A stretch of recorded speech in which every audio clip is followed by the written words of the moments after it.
All right. So when last we left the dawn of the Federation, you guys had just discovered and very secretly, at least from all the other parties involved, foiled a bomb plot on Peace Station. So we're going to start everybody on the bridge.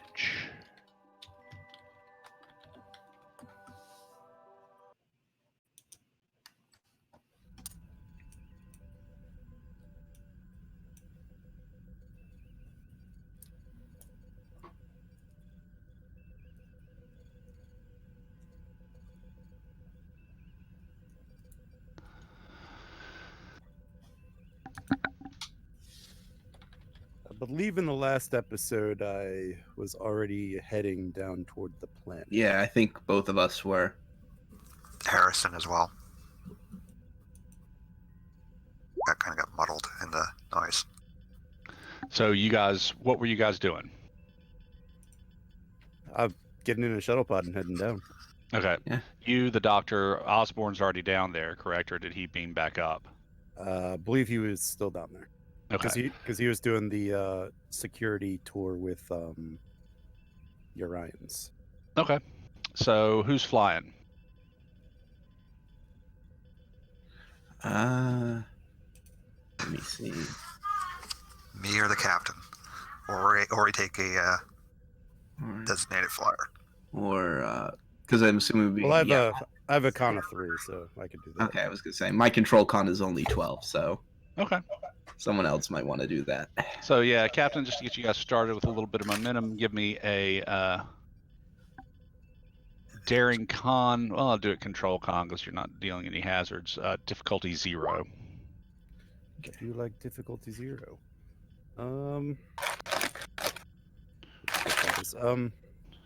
I'll give you a threat. Try to generate some more momentum. Okay.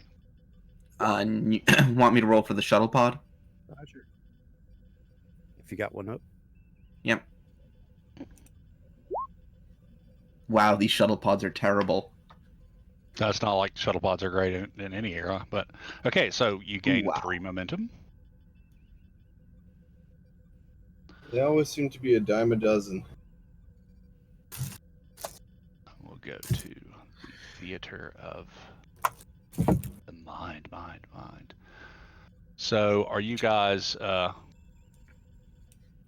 You guys have to land in the Federation area. The pod that's dedicated to the Federation. We'll stick these guys down here in the corner for the minute. So Osborne, are you heading to meet them in the Federation compound, or are you still hanging out with the security? What does the captain think? Well, if they're still doing their rounds, hang out with them. But if they stopped, sure, why not meet us? Yeah, sure. The captain knows what to be on the lookout for and when, so I guess I'll go with the security teams and be looking for a similar sort of reaction. Okay. Now, from what you were able to tell, the device was set to go off around the midday meal time, when all the parties would be in the central dome where all the main negotiations are taking place, and it's still pretty early in the morning at this point, because the security sweep and everything was taking place before the Orion security opened the central dome to the negotiating parties. So it had just been like one representative from each of the sides, you for the Federation, and then one from the Incalians, one from the Chenalians, plus the Orions doing the security sweep. So just so everybody's in line. So okay, Captain and Doctor, you are planet side and enter the dome that's set to Vulcan environmental standards. I'm assuming you gave the ambassador some warning that you were coming. Well, if it's around the meeting time, I think she would be expecting me. Well, no, this is still early in the morning. This is like all the security sweeps and everything were taking place well before the okay. negotiations and things were going to start. It's like the early morning sweep. And you weren't scheduled to be part of the negotiations. It was just going to be the ambassador and her crew down there. Yeah, it would just be a little check-in with the ambassador, make sure she doesn't need anything before the talks, Okay. So do you? I don't need to play that. Okay. So, yeah, the ambassador and her assistants are there. So, is there anything you want to tell the ambassador? Sure don't. Okay, okay. Fair enough. So, yep, if you don't really want to role play it, she tells you that there's nothing she really needs. That she expects this first day of negotiations to be pretty formulaic and pretty lots of introductory speeches and agreements on various negotiating teams and all that kind of stuff. The general kind of boilerplate, the way these things begin.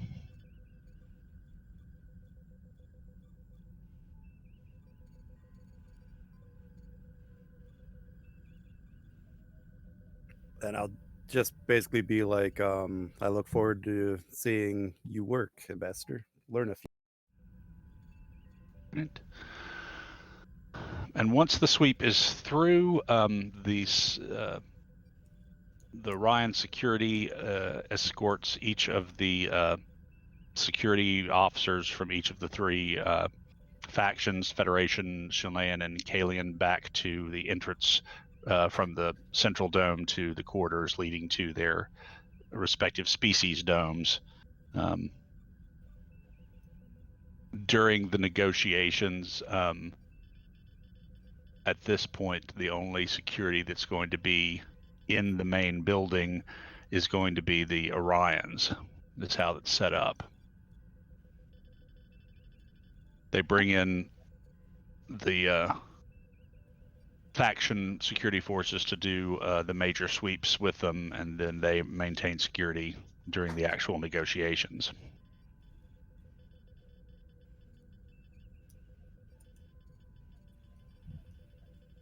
Mm-hmm. So around the equivalent of 8 a.m. local time, you're escorted back, and you go through into the Vulcan compound. The negotiations, everything kind of kicks off about 9 o'clock local time. So the captain, doctor, and Osborne, you are with the ambassador and her entourage, as it were, in the Vulcan quarters as they get ready to head out and start their investigations.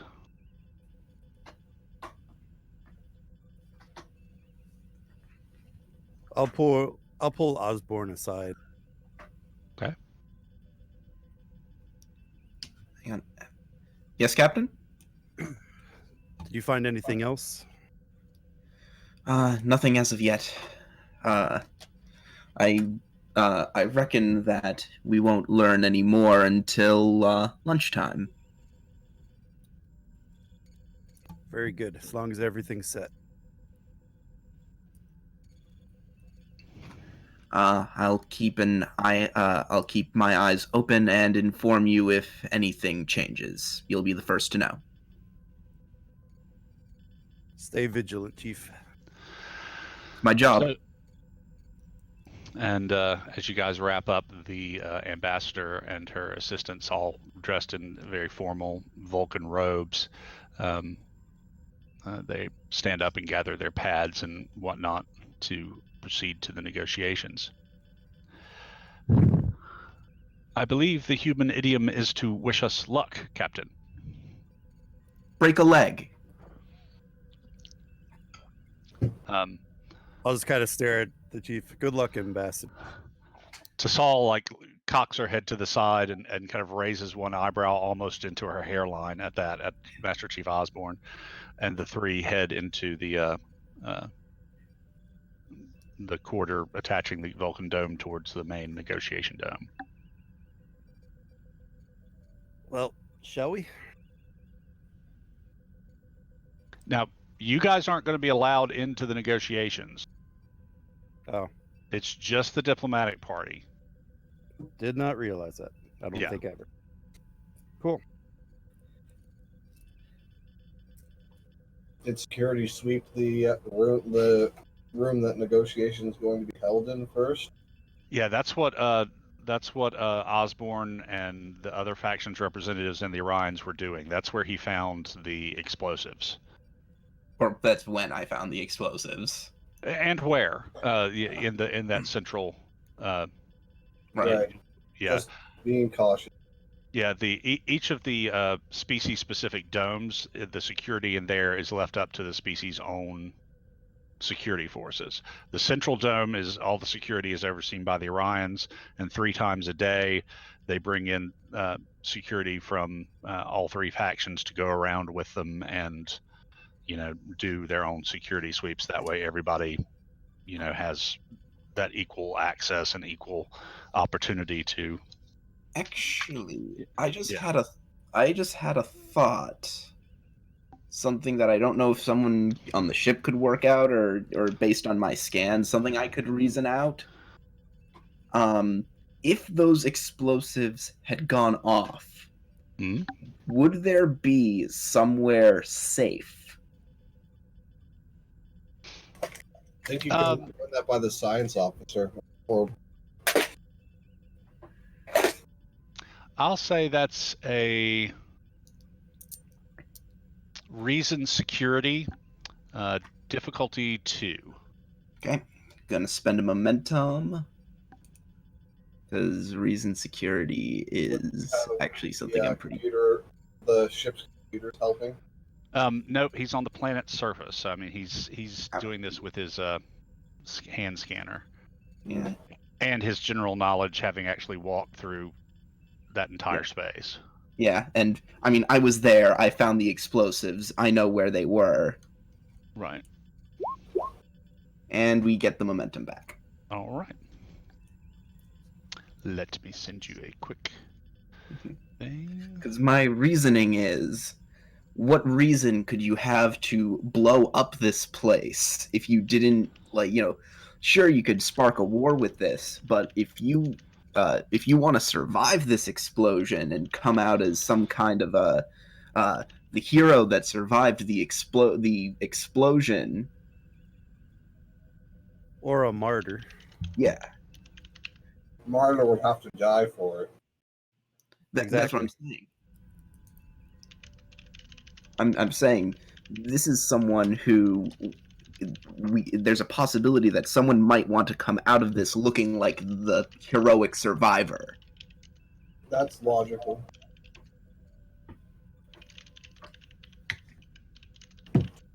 Yeah, it's either they want to come out as a heroic survivor or, a martyr. Martyrs are more romantic, Chief. Okay. Okay, several places. Kitchens, water closets, a few of the smaller meeting rooms. So that means, okay, so it's entirely possible that if someone knew what they were doing, which whoever this is likely knows what they're doing, whoever's behind this might hide in one of those places to try to ride out the blast.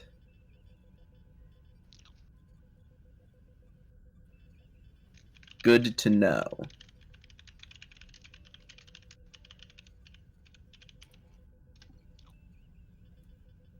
Well, if we were just waiting for something to happen, want to try some of this Vulcan breakfast?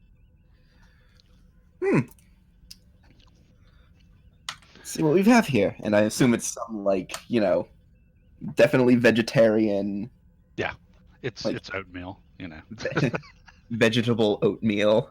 right? It's all veggies all the time. Yeah. So, but it's good. It's hearty. It's a little bit, Spicy. I was going to say bland, but Don't Vulcans go for spice? I have no idea, honestly. Depends on the Vulcan, but I'd say a more strict Vulcan would have nothing but bland food. So it's quite good. There's the equivalent of oatmeal. There's several native Vulcan fruits. Doctor, there's nothing dangerous to the human metabolism here. So yeah, you guys enjoy a good breakfast. So is there anything anyone wants to do before noontime? I'm going to do some research on the various parties involved, and their politics and whatnot, how this treaty is supposed to go. Okay, let's get back up here to the bridge then. We'll put the doctor and the captain in the back corridor.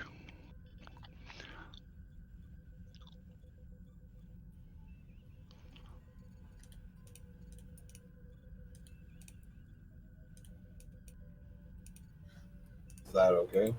Yeah, that's fine. So what are you trying to look up? Politics prior aggressions between the between the two parties. Anything that can be used to anything really that can be used that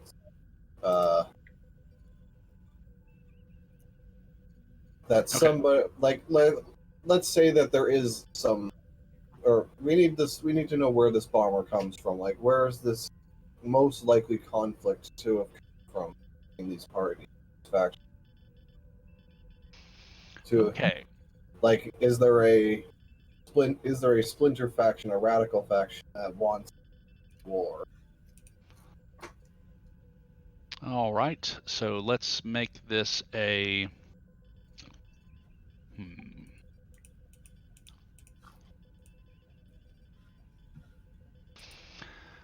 I'm actually going to do reason science, difficulty 2.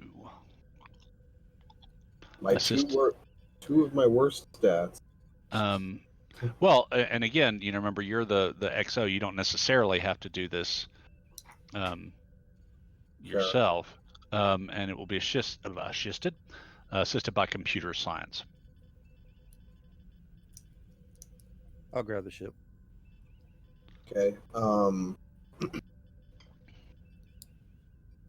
Who's our operation? You in this era, you don't really have a quote unquote operation staff. Your research would be probably your science guy, which is Richardson up here. Yeah. Okay. And he's a fully statted NPC. Somebody can just grab him, make the rolls if they want to. All right. Richardson, I need you to search for something for me.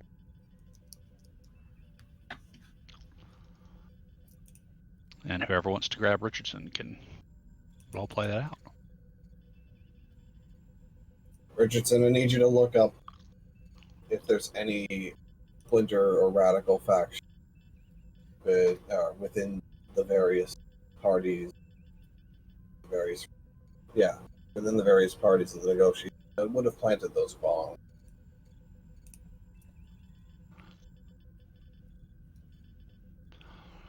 See, our reason science difficulty 2 is assisted. Gosh, I can't talk tonight.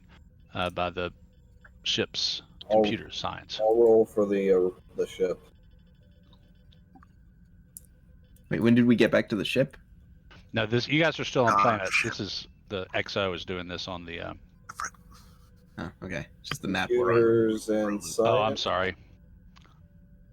I forgot to drag you. I'm still not used to having to. Computers It and should be science there. for the ship. Okay. Grennan, are you not seeing the bridge? Oh no, I see us on the bridge. It's just the fact that our tokens are also We're in the off back to the corridor. south. We're not there. Yeah, that's just my handy place to store people. Well, the ship didn't help much.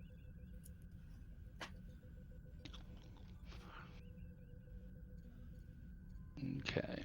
Well, just need somebody to roll for Lieutenant Richardson. Anybody can do it. I guess. As soon as I find his character.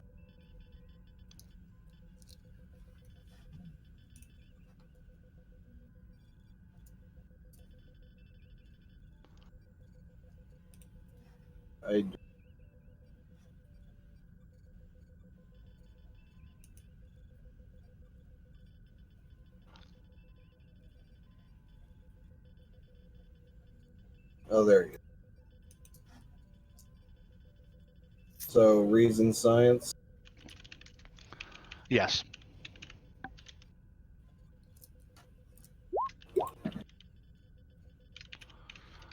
Not a bad luck. Greg Baker strikes again. Yeah. Wow, that's a bad roll. So yeah, Richardson. Really, there's not a lot of data on this species and on the history of their conflict, except in some of the broadest terms. You don't really have any information that you can find anyway on the internal factions or anything like that. So you can't really provide any information on any radicalized factions, if indeed any such exist.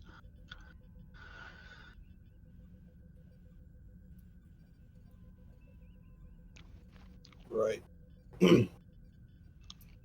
Thought we would have some. Theoretically, this is our first actual meeting with them, so we don't really know anything about them. Fair enough. Let's give it a few hours. Let learn what we can about these people. Keep the helm steady daily. Aye, sir. Okay. So back to the theater of the mind. Right about noon, a little bit after the main entrance to the Vulcan Habitat Dome opens, and several Orions come in what you've seen as the night before is kind of the server uniforms, to set a table and set out more fruits and vegetable plates for lunch. And they kind of nod to you, and then shortly after they leave, the ambassador and her party return for lunch. Ah, Captain, I'm delighted to find you still here. I trust Ambassador, your how are the talks stay going? has been pleasant. There is much tension between the two species, but early signs indicate that both Synarch Krizox and Grand Minister Rato are genuinely interested in peace. These two species' constant warfare has held back their development for centuries, and I think both leaders are ready to try and move forward and break out of the rut that they have been in and join the wider galactic community. So, but still, Captain, early days. As I said, today was mostly formal introductions, statements, a great many species. Indeed, I often wonder if most of our job is not moving the air with our lips more than anything else. But still, no one attempted to dispute the size and shape of the table, at least. I would call that progress, Ambassador. Indeed. Please join us for lunch. I'll be delighted. Thank you.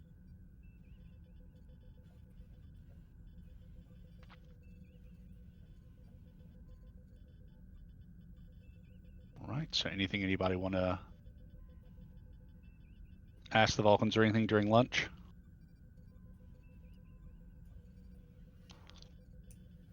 I'm assuming 'Cause right now, they're are we- very quiet when they eat. Well, in general, but they're most humanoid species that have a tradition of gathering around a table for meals, also have a tradition of mealtime conversation, and particularly the ambassador with you as her guests, and being a person who is familiar with dining with all sorts of different cultures with different things, So I mean, you can presume, that you can have a conversation as you would around any sort of dinner table. So, Ambassador, how are the talks proceeding? Any headway made on any negotiations? Again, Captain, this morning was merely the formalities, if you will. The true negotiations begin this afternoon and tomorrow. We will shortly sort out the smaller staff-held negotiations, and she kind of glances at her staff between the various ministries and departments, while myself and the Grand Minister and Synarch will discuss the larger issues. Hopefully I will have at least some progress to report this afternoon. As I say, things look positive. However, there is much enmity in the histories of these two peoples. So the main negotiations are going to be split up into several smaller groups. As is usual in these situations, the primary peace talks will be between the leaders, but each government has experts in certain fields that will be negotiating simultaneously in different sectors within the overall arrangements, trying to come to various agreements. It is an ambitious program, but as I said, there is some cause for hope. But these multiple level negotiations are not uncommon. You must understand, Captain, that particularly in cultures such as these, the leaders are often skilled politicians and crafters of public opinion, while they leave the expertise of such things of trade and armaments and rites of passage and what have you to experts in those fields. For instance, Minister Yale is the foreign minister, and Ambassador where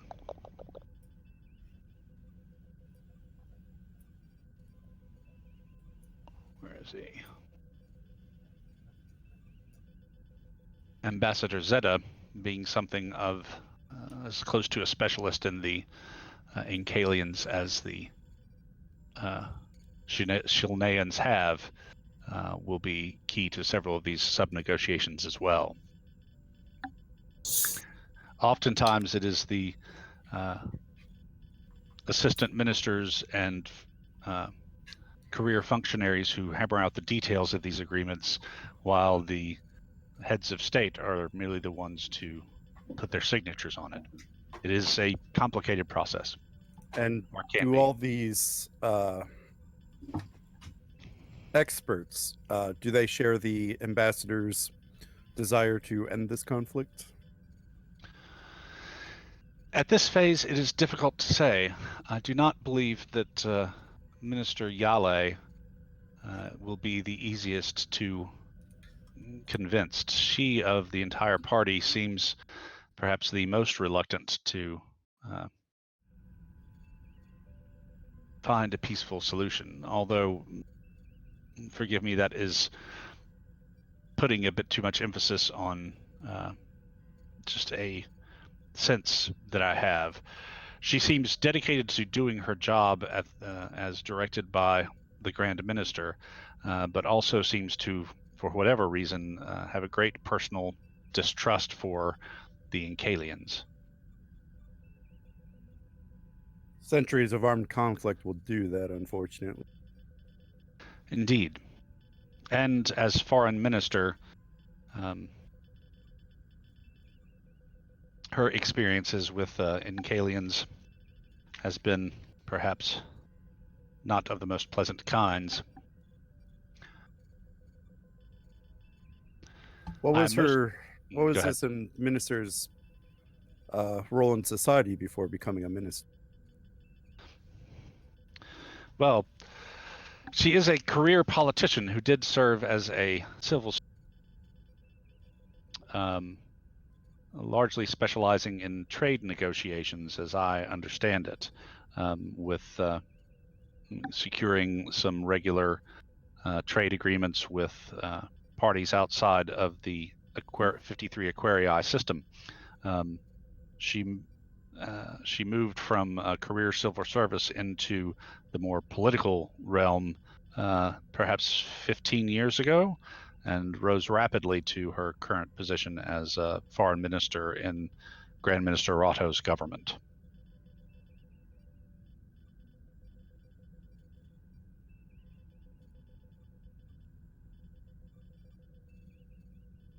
From what I have been able to gather, which admittedly is not as much as we would perhaps like, she seems an able negotiator.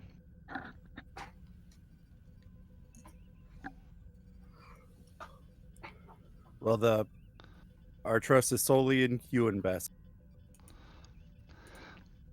I certainly hope not.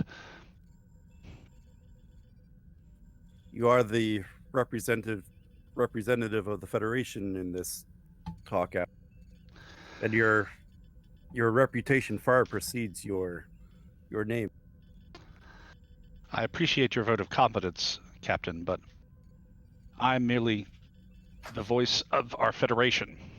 And while these negotiations are of tremendous importance to our standing in the galactic community, they would not be possible without the unity that our peoples, as well as others, have come together to show. Our dedication to being a peaceful coalition dedicated to spreading that ideas throughout the galaxy is our strongest tool. Is there any way to persuade them to allow us to show that unity? What do you have in mind, Captain? Well, I may not be as an accomplished negotiator as yourself, Ambassador. I did have a hand in the peace talks between the Federation and the Romulan. I am aware. A very impressive feat. And showing a sign of a multi-species unity might be enough to sway over some of the harder-lined ministers in these talks.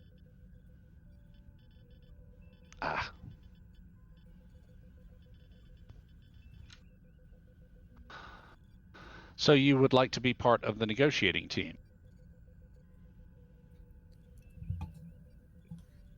If nothing else, as an observer, Ambassador. Following your lead, of course.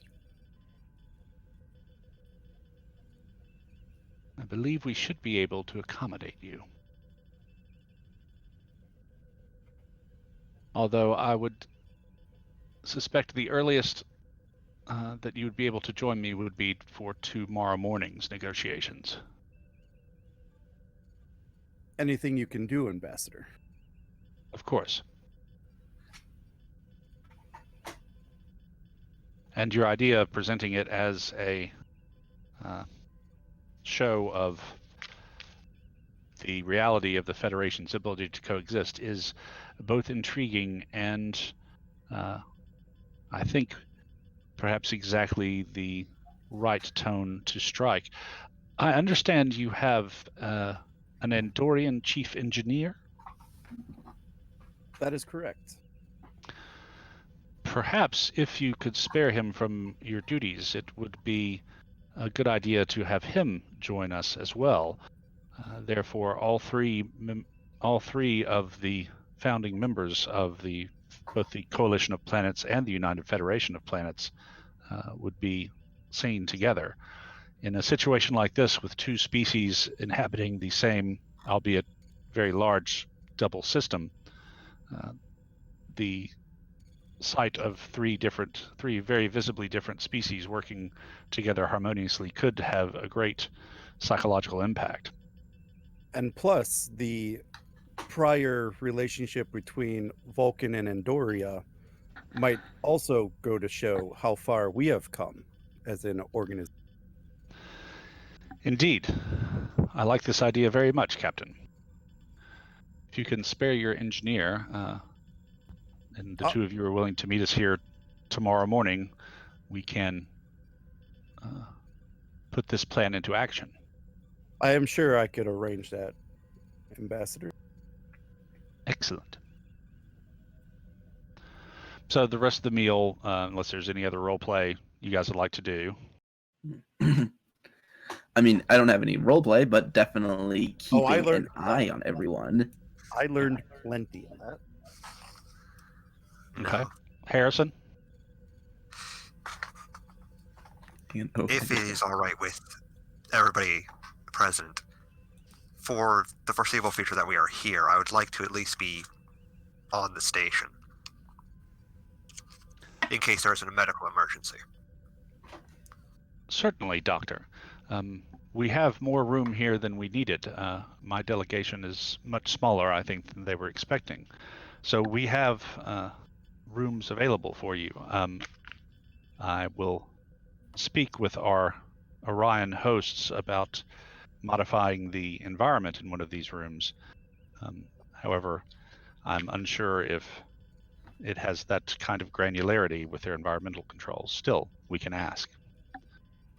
I cannot imagine that spring in Vulcan is terribly comfortable.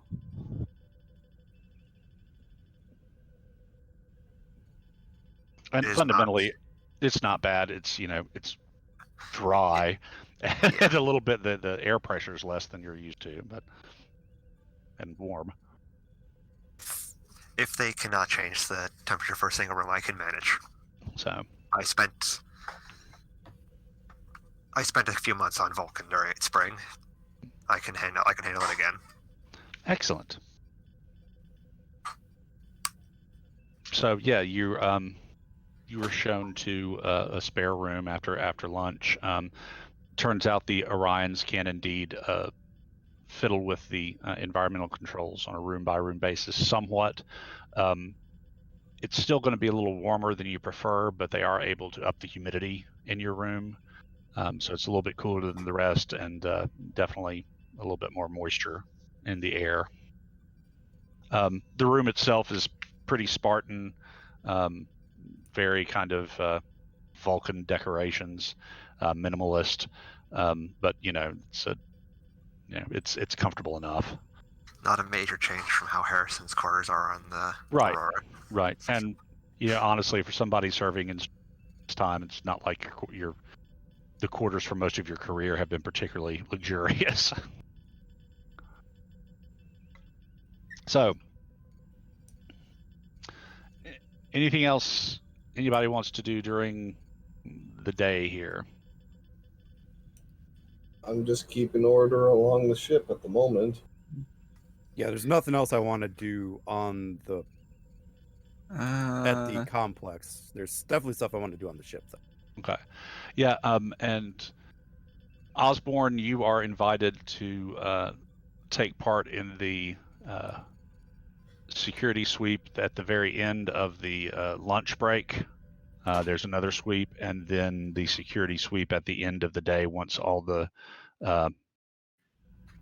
parties have returned to their habitat spheres. Or that sweep would be after this bomb is supposed to go off, right?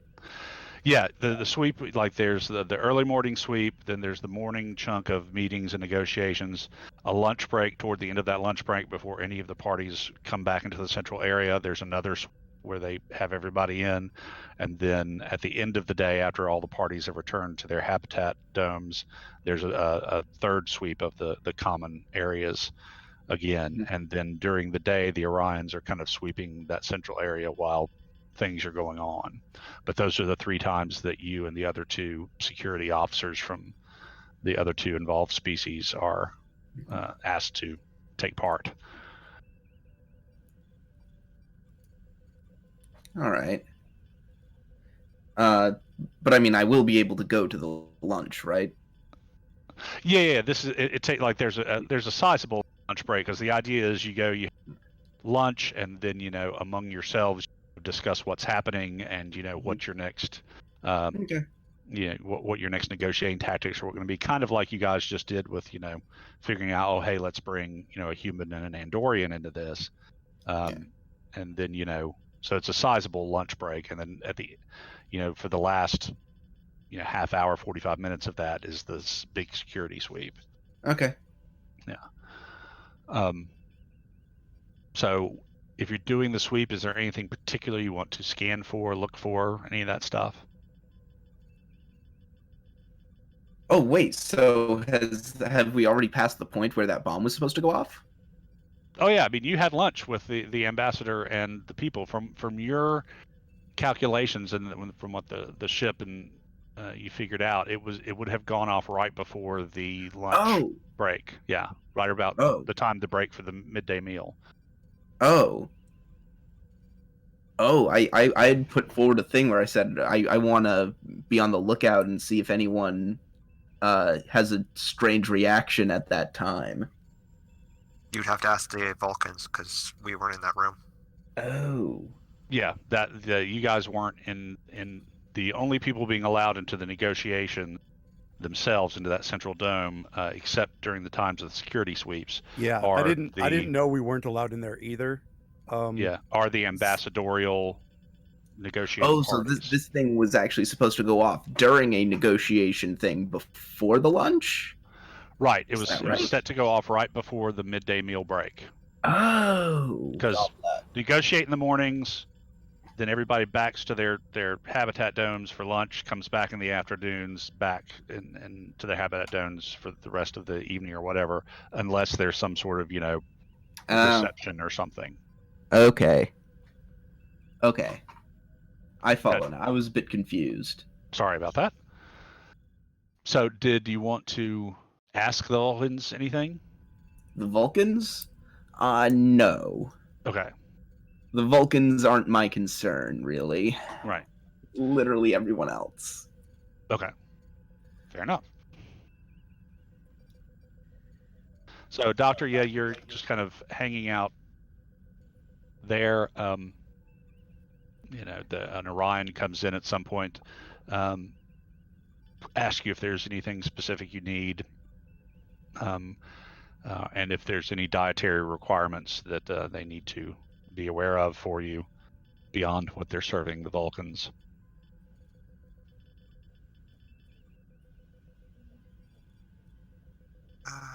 Yeah, probably add in some protein, some like meat proteins, as opposed to what more of the Vulcans are eating. So I have like fish or chicken, something like that. Okay. And that's all taken care of. So anything else anybody wants to do for this day? Pretty much the Vulcans after lunch, they meditate for a little bit. Do you want to look for anything particular in that security sweep, Osborne? Well, we know that the bombs are no longer there, but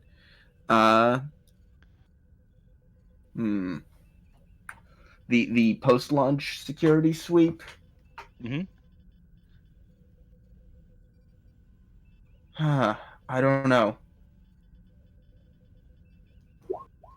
Any suggestions, guys, on something I should look for? Standard sweep, probably. Yeah, it's like that's all I can really think of. Assume they tried to do something else. Yeah. Okay. Yeah. So I think that's what I'll do. I'm gonna assume that when they realized that their big explosion plan didn't work, that they're going to pivot to trying something else. But because they weren't really expecting that explosion to not work, whatever this is going to be is going to have to be rushed. Okay, so So I'm going to do my sweep with that in mind. It's a reasonable assumption. okay, so yeah, we'll do it just like we did last time. It's going to be Insight Security at Complication Range 3, because the Chanelian and the Incalian are kind of, all suspicious, and they're, suspicious of each other in use, and then, the Orions are there too. So there is a little bit of everybody kind of getting in each other's way, not so much the Orions as, the Incalians and Chanelians. So Complication Range 3, and you get to set the difficulty. Did you say insight? Insight or reason? Either I'll take either. I'll do insight. That's a far, far better stat for me. I will spend. Do you guys mind if I spend the 3 momentum? That's what it's there for. Oh, it's fine. Okay, I'm gonna do that, and I'm gonna put my difficulty at.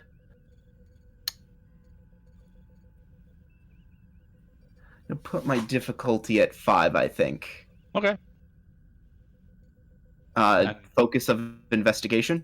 Definitely. And just remember to set the comp range to 3. I did. Gonna re-roll that 0. Okay. Or that complication. And I generate a momentum. Very good. So, okay. Let me send you... Or more if I somehow beat a difficulty. Like, I'm assuming that was like a hidden difficulty? Fundamentally, depending on what you set, I have things. Oh, okay. So, okay, I see. Yeah. So I could have chosen to attempt the different difficulty variations of this task. And depending on what difficulty, it's whether, what you find, if you find something, So. Got it. Okay, I follow you. But you did find something. Now. Oh no. Not again. The entire place is set to blow. There you go. Paste. There are hidden weapons in the plant pots.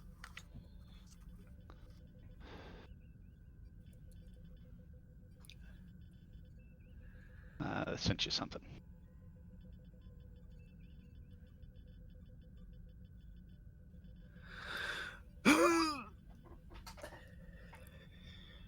Okay.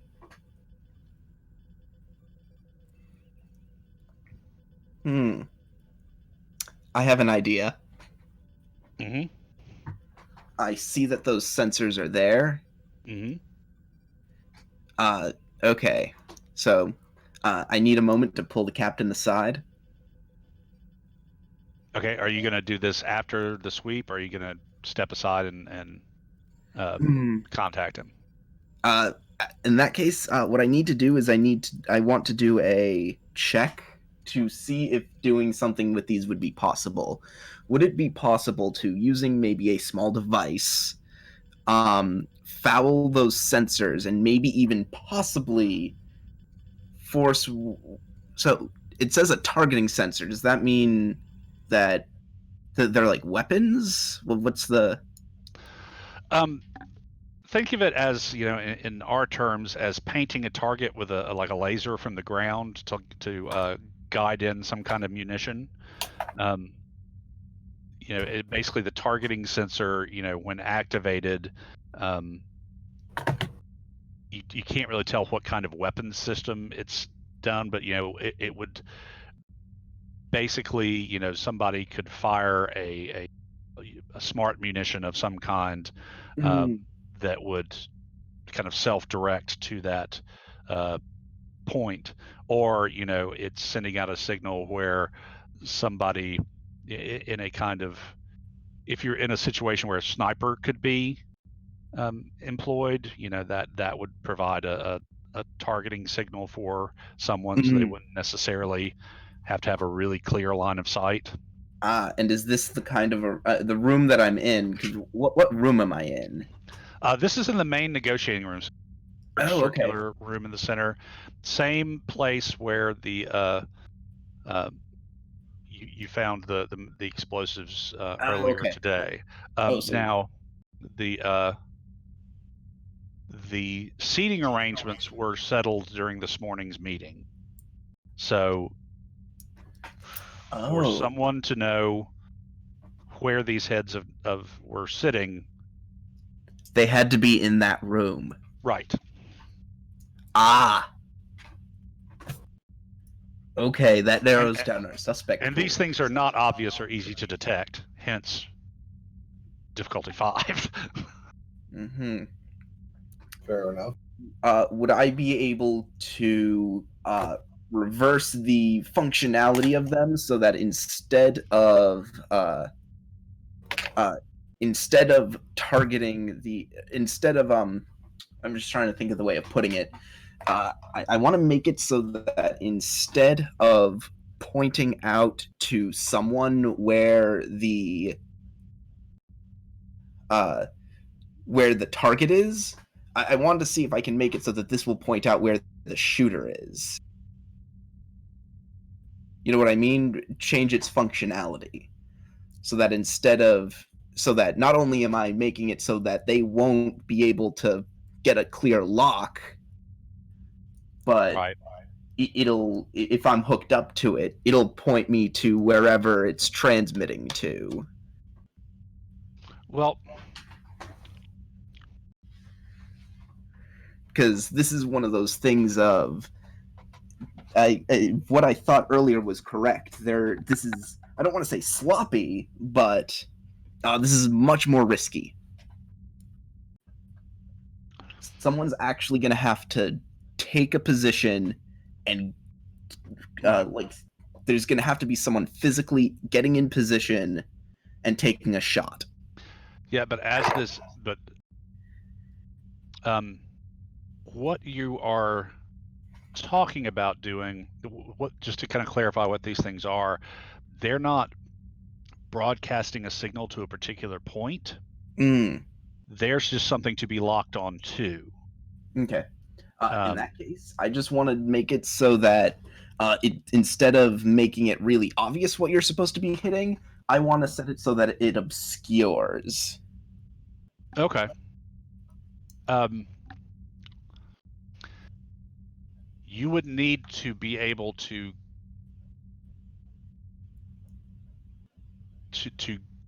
get them where you can open them up and work on them. Okay. Now, you think you're pretty sure that you could deactivate them totally without any problem, without even having to move them.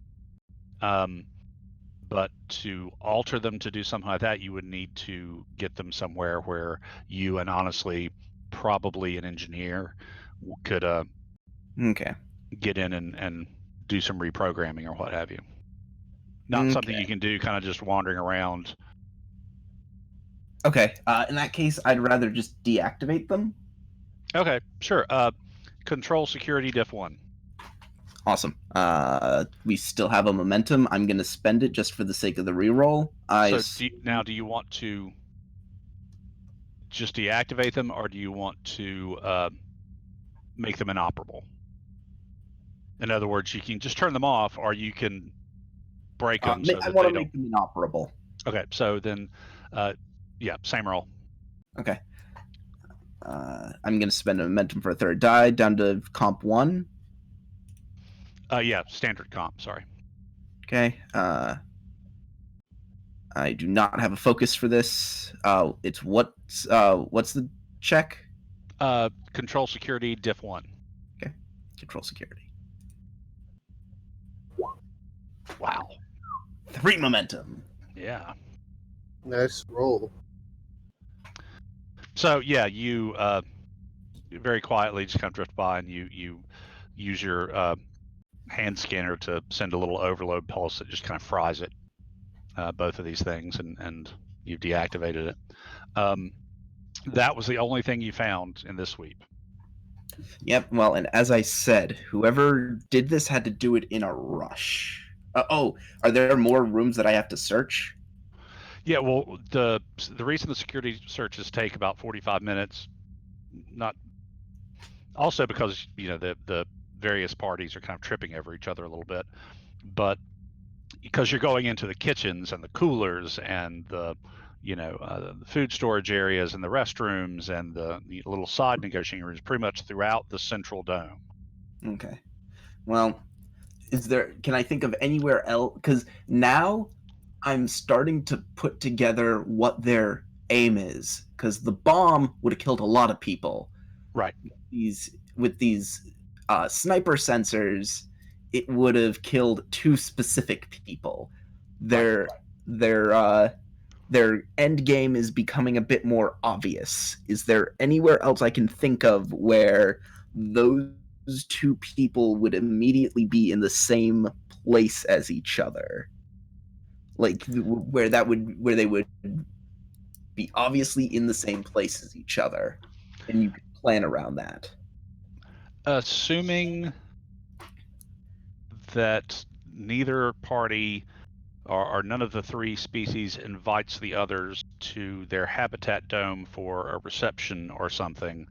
As far as the event's currently scheduled, the only time those 2 individuals would be in the same area together would be in the central dome during the periods of negotiation during the day, and there is a reception scheduled again for tomorrow night. That's actually a good thing. That means that if one of the 2 sides calls for the other to meet in their dome, they're playing their hand. Okay. So I'm going to continue the security sweep. When it's done, I'm going to contact the captain. Okay.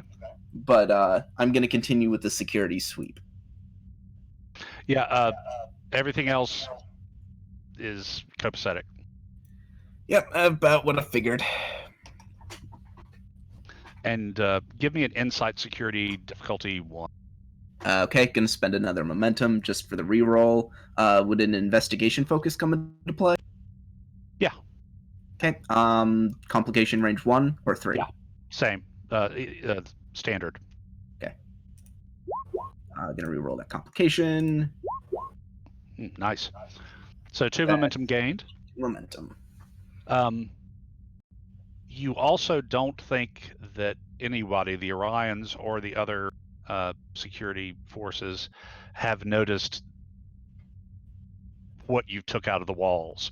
In other words, nobody seems to have noticed the empty spaces that were left when you beamed out the explosive chemicals and the subspace dampeners.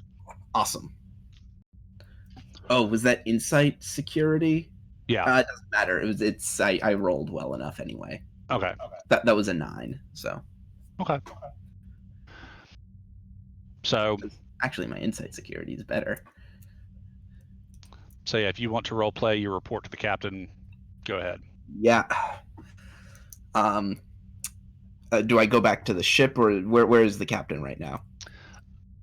Well, the captain on the planet. I would stay on the planet until all the negotiations are done, because they're about to do this again. The evening negotiations. Yeah. So the captain in the dome. Yeah. Gonna immediately seek out the captain. Okay. Yeah, they're in the Vulcan habitat. Captain. What did you find, Chief?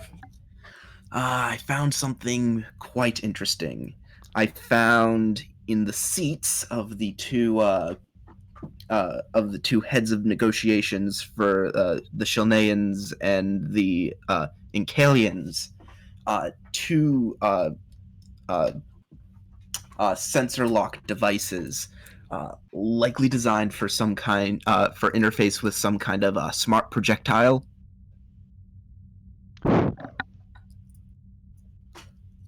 Someone really doesn't want these negotiations to take place.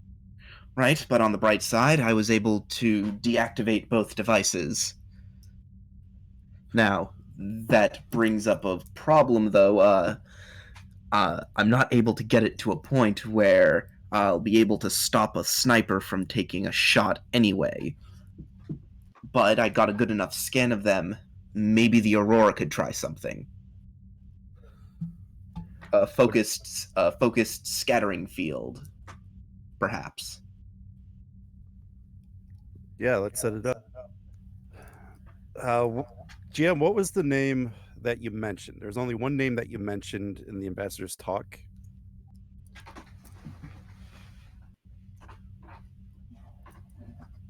Yep, I think that's. Fortunately, Captain. Well, I wouldn't say fortunately, but after we've stopped their explosives, I think whoever is behind this is starting to get sloppy. I agree. Like, I'm just trying to think who would profit the most out of this conflict continuing. It seems like all sides might have something to gain from it, but here's an interesting thing. If I'm remembering correctly from what you told me, GM, after this talk, there won't be another opportunity unless one side invites the other to their place, right? Yeah, the only opportunities will be during the actual negotiations, or not tonight, but tomorrow night. There's another reception after the day's work scheduled in that central dome. Yeah. I've come to something of a conclusion, Captain, if you'll hear it. I trust your judgment, Chief. What do you got? The explosive was designed to take out two specific targets. Once the explosive was disarmed, it was set to take out two specific targets while appearing indiscriminate. Once that failed, the culprits felt that they had to specifically target those two, meaning that we know who these killers are after. And that would be the heads of the negotiations. And if both of them were killed, each side would blame the other and the war would continue. Correct. Now, from my understanding, outside of the negotiations, the only time when you could get those two together in the same place would be for one side to call a meeting in the other in their own dome. If one side calls for a meeting with the other, they've played their hand.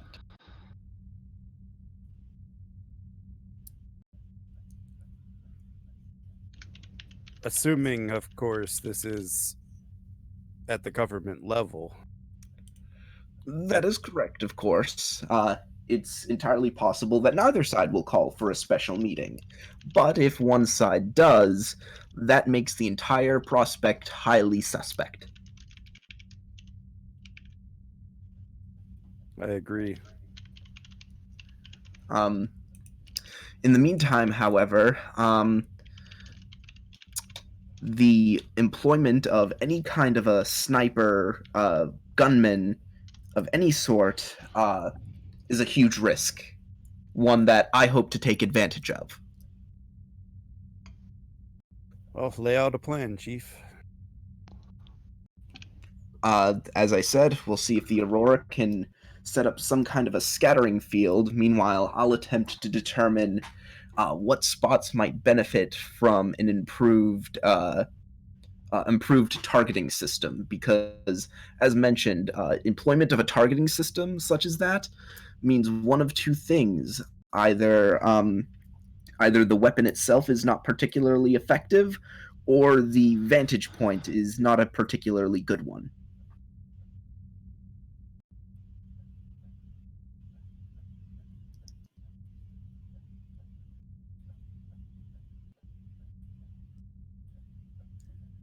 Okay, so what are you wanting to do?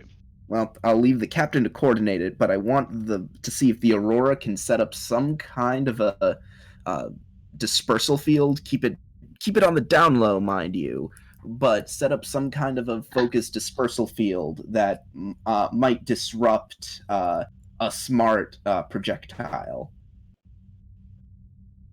Because I specifically know what these devices are and what they're doing. Okay.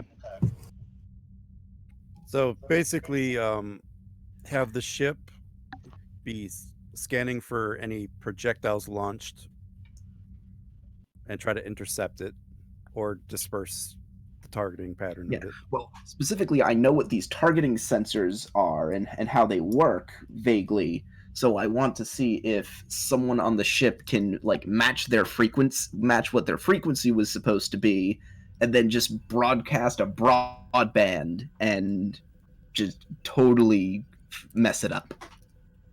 Okay, Captain, so I'll let you relay your orders. Here, back on the bridge.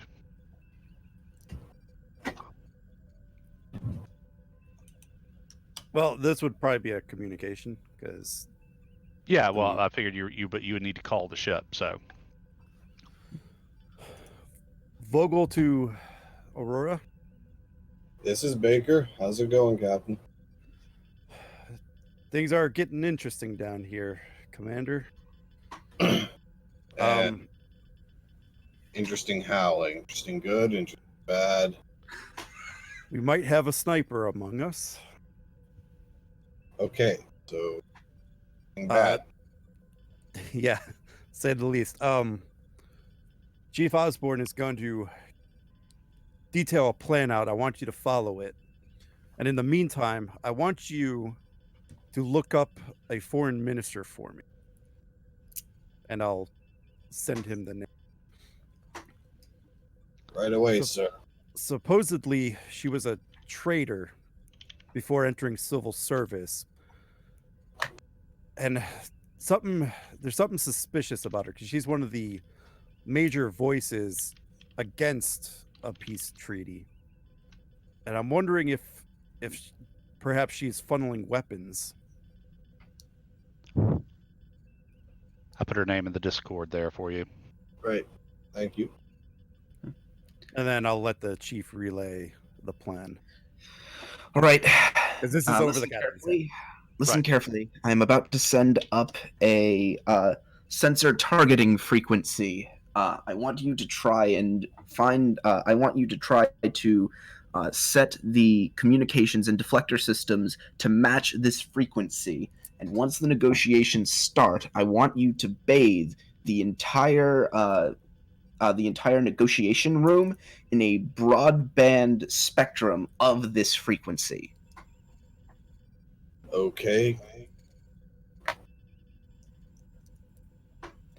And I need you to try to keep it subtle.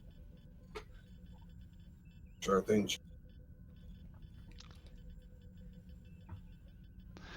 I should be able to take care of the rest from the ground. Okay. So to clarify for the GM, what effect are you wanting this field to have on any remote weapon? The idea is that it's remember how we said that we couldn't get the sensors to do that thing without like taking them out, opening them up, and working on them somewhere else. Right.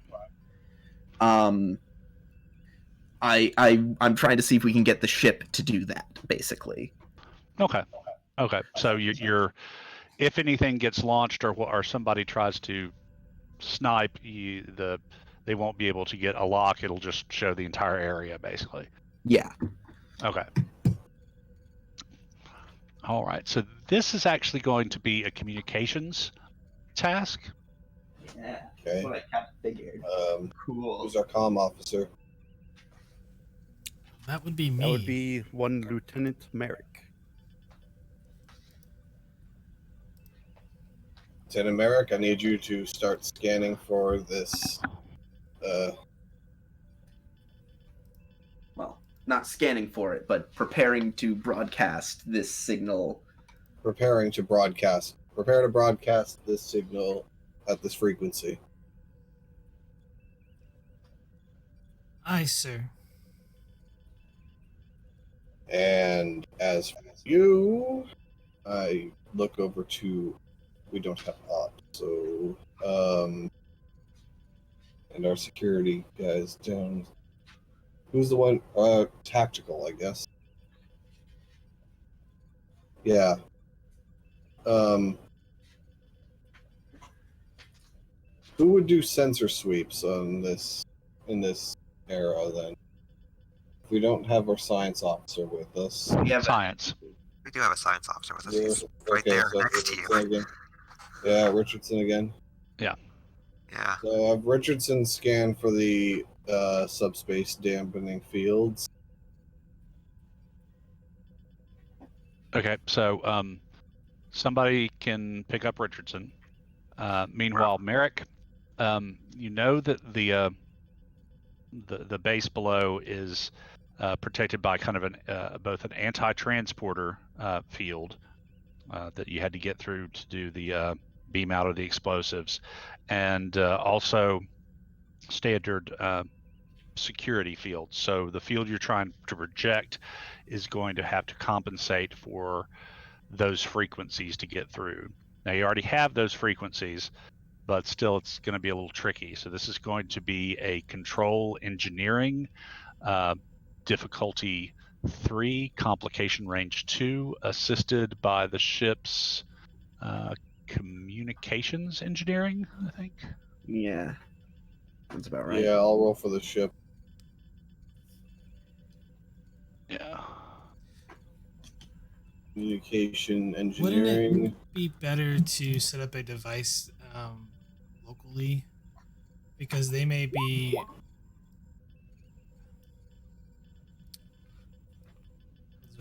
They may realize this and then try to counter our interference. Shit. It'd be very hard to get a device in there. Nelson. That's supposed to be communication. Whatever. It's all right. That's what sometimes it does that. So You said comp 2? Yeah. I want to spend any momentum because it is diff 3. Spending 2, take a threat. Okay, before you roll, check the message I just sent you.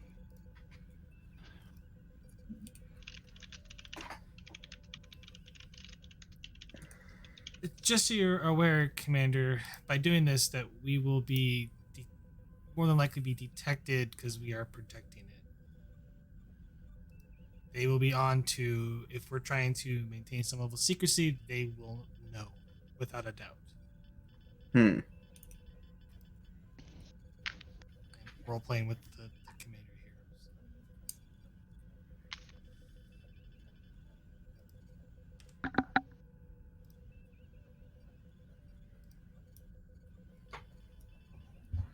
Do you wish me to proceed, Commander? Yep. Whenever you're ready, Merrick. Well, we're only going to start doing it once the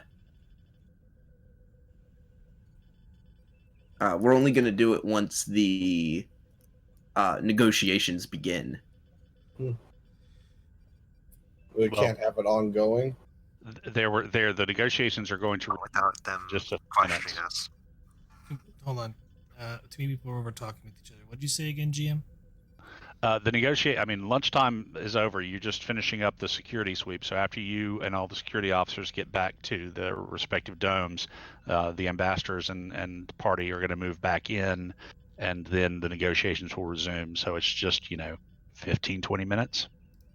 Well, we got that time frame to get everything set up. Now let's do it. I'm just saying it's not an extended amount of time. The negotiations are beginning again shortly. So here's actually one more thing I want to do, though, before then that begins. I need to ask for Vogel's opinion on something. Do we want for Osborne to sneak around and try and find the sniper?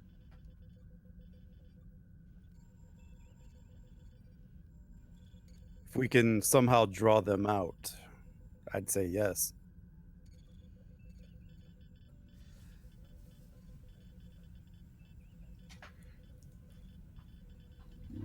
Because I'd like to try to reason out where a sniper might come from, taking into account that they were going to use this device. Insight security difficulty 1. Okay. I'll spend a momentum just for the reroll. Like I said, my personal opinion is it's probably somebody in that room. Hang on. Spend for a reroll. I don't think I have a focus. But I did it again. I didn't do insight, but insight is better than that, so. So yeah, 2 momentum gained.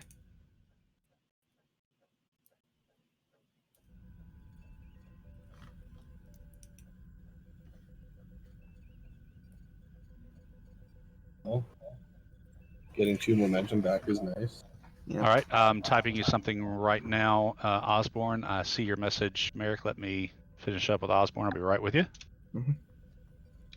Because it might be that we want to do this thing with the ship's communications, but we might want it to be like the chief calls up and says, "Merrick, now!" and then Merrick hits it.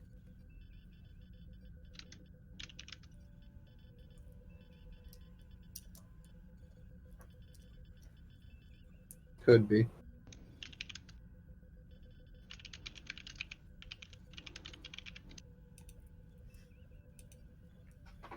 Yeah, from what I understand from what the chief was saying, he only wants the signal to be sent when you detect the said signal.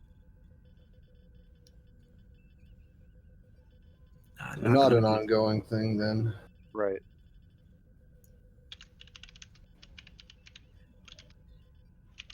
Could be something like drones. So if we try to make it an ongoing thing, we might miss our opportunity to stop it if they start questioning us and have to stop. I think it's definitely. I'm definitely trying to figure this out in regards to, because I don't know exactly how big this room is. The central area where the main negotiations are taking place, call it a 20-meter diameter circular room. It has basically, it's got entrances that eventually lead to the exits for each of the 3 separate habitat zones. They're kind of equally spaced, and there's a 4th one that leads to the kitchen and serving areas and stuff. Picture it as kind of like, there's the central area, and then there's another bigger circular space, and so on and so on. So, they're outside of these rooms. There's passageways around the circle, leading off to smaller conference rooms, meeting rooms, water closets, etc. So, but the main area where the main negotiations, the ambassadors are, is a big space. It's also where the you were all there for the reception, is about 20 meters in diameter, and it is a dome, so you're also talking about maybe 10, 15 meters at its highest point. So pretty big space, and very, fancy. So when you say could be something like drones, I mean, how would a drone hide there? Could be small enough to fit in any area. Like, I guess it's one of those, if a sniper couldn't get in there, how could a drone get in there? Only found the sensors. Well, and also don't necessarily be thinking of, our technology level of drones. Did you ever see the original Dune? No. Okay. Well, a drone could be something as small as a pencil or a pen, or a teeny tiny thing that could be pretty easily carried in with your regular office supplies or whatever stuff you would.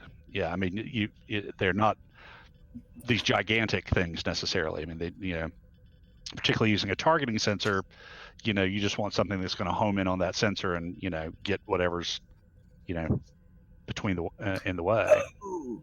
Oh, okay. So like you're thinking like like a pencil, and the pencil literally launches itself at the target. Right. Yeah.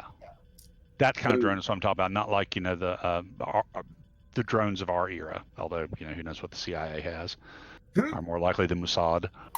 Anyhow, okay, I follow you. This is going to be very difficult because I'm not going to be able to get in the room then.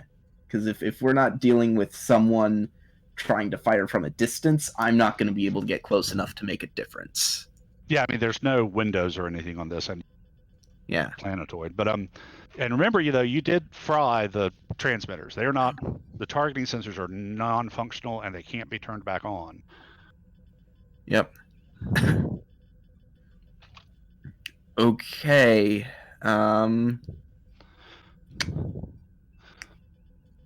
In which case, if they decide to go through with it, the kind of drones that you're thinking it might be really would turn into fire and forget and would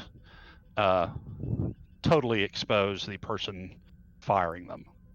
And in Yeah. which case, the ship should be able to detect the dumb bomb and take steps to neutralize. Yeah. But So at this point, it really is depending on exactly how suicidal the assumed assassin is. right, yeah. It's a hard call because they were pretty confident. They must have been pretty confident in that explosive. We just don't know how desperate they are, or whether or not they need. Or more so, we don't know whether or not these people need to come out of this alive, because part of their plan could hinge on them coming out of this alive.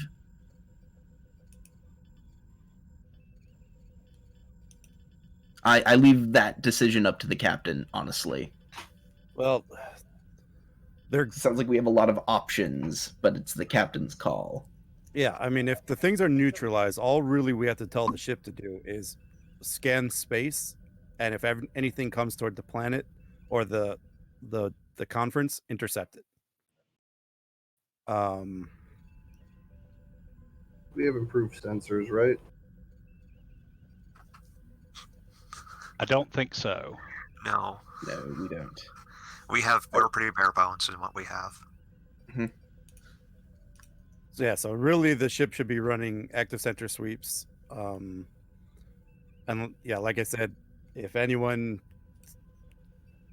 approaches the planet that shouldn't be, intercept them. Research that name I gave you because I'm working on a thing of my own. And then really it's just a case of still, I think, of wait and see, because they're starting to get sloppy.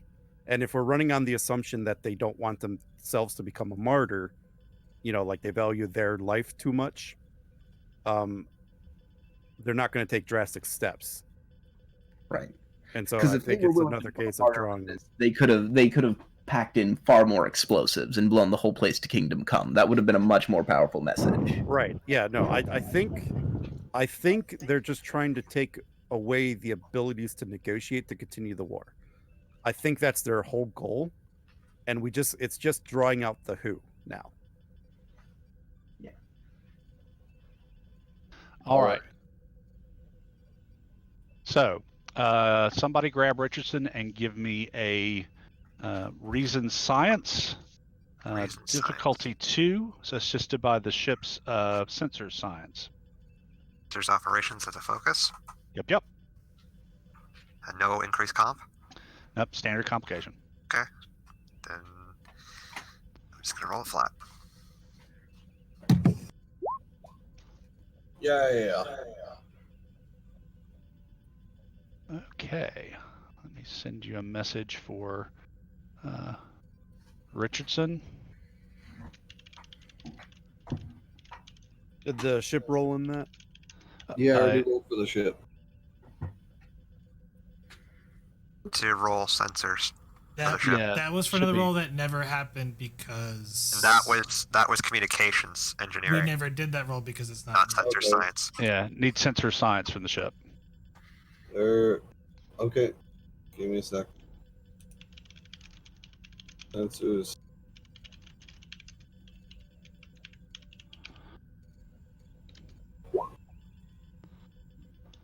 Hey. Nice. Oh, and I guess I should probably also say that if you could have the chief engineer join us on the planet at his earliest convenience before tomorrow's negotiation starts, that would be great.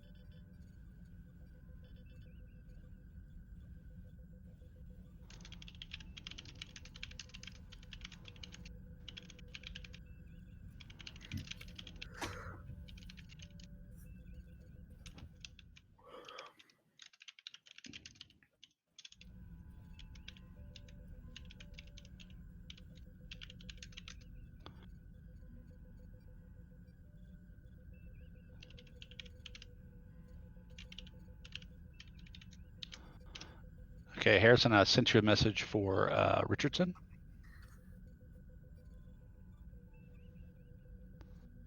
I'm not detecting any other vessels on sensors, but there appears to be a bit of interference at the edge of sensors.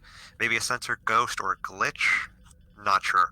I don't trust sensor ghost. Keep an eye on it. Commander. We're too Okay. far out. This is too important to screw up right now. Okay, so Richardson, is there something you want to? Do you want to do another sweep, maybe specifically? Let's do another sensor sweep targeting the area of interference. Okay, so give me. It's going to be Reason Science difficulty 3, assisted by the ship's sensors science. Complication range is going to be 2. Because you're really operating on the very extreme edge of your sensor envelope. Let's go with 2 momentum and a threat for 4. Okie dokie. I'll give you that threat back and another one.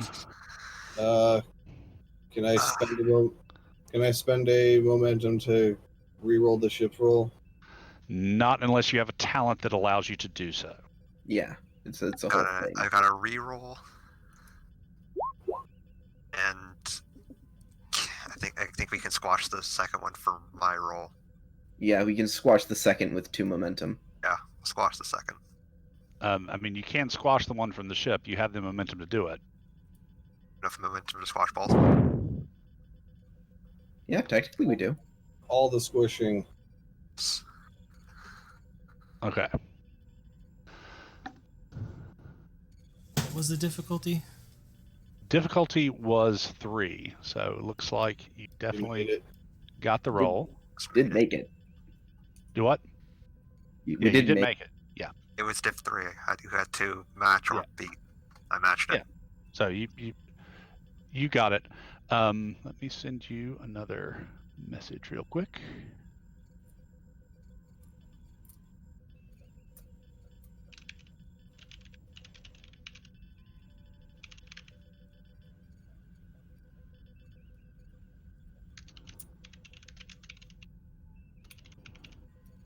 What you were for.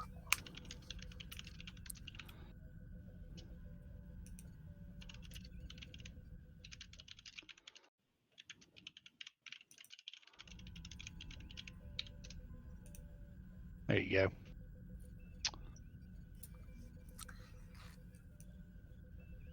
Further scans have shown that there's definitely something out there. Definitely not a ghost or a glitch. But from this range, I can't get any more detail. It's on the extreme edge of where we can scan. All right. Yellow alert and Would not put the shields up. Huh? I wouldn't put the Can't shields make up. any defensive movement, Commander. That might tip our hand. Yeah, yellow alert does not automatically raise shields. That's red. I know that. No, yellow alert raises shields but doesn't arm weapons. If we raise our shields, we might tip our hand. All right, well, keep the finger on the trigger regardless. Just don't. All right, fine. Keep it. We can't move, and we can't raise shields, otherwise they'll start questioning us. Daily, keep our current course. Let's see let's see who blinks first in the staring contest.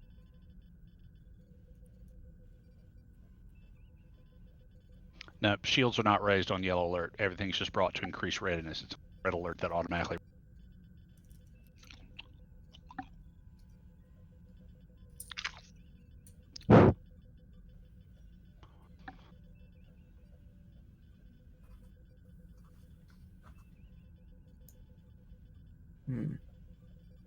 Yeah, page 30 in the command book. Oh. So we're at yellow alert, but we're not moving. But we Right. only have tactical alert. We're still early. Yeah, but you're at increased readiness. Basically, Yeah, the commander's saying, be ready for anything, but we're not going to tactical alert yet. Yeah.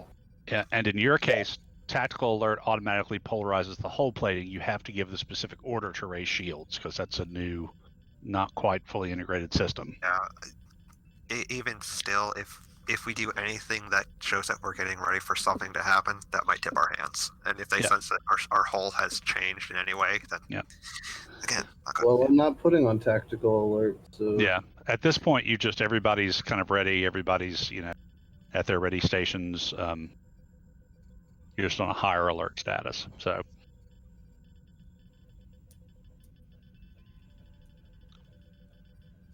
you guys going to do anything else shipboard?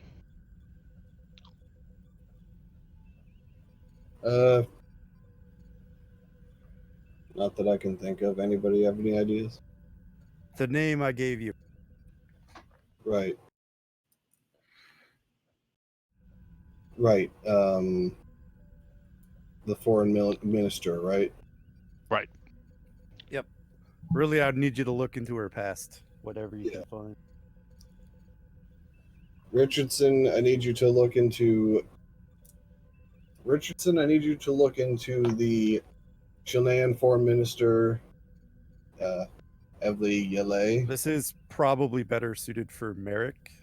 or Merritt. Communications officer with a background in history and xenolinguistics. Probably better for her. Okay, even though this is not communications related, but all right.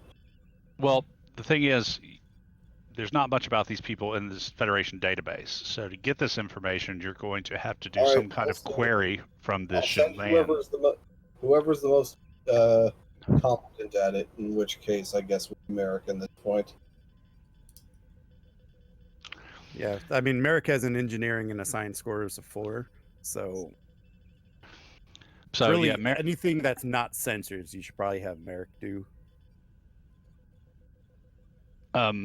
So Merrick, this is going to, you're going to have to try and get this information from basically the Chilean databases. The big question that's going to affect the difficulty in everything is how sneaky do you want to be about retrieving this information?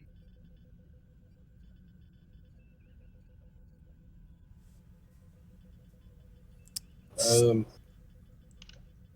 up to Merrick. I guess. We're trying to not tip our hands to the people out of our just inside our sensor range. Sneaky as possible, but I think I remember I also met because I talked with the Chilean delegation briefly, and I know I met that minister briefly. Yeah. But there was like adjunct.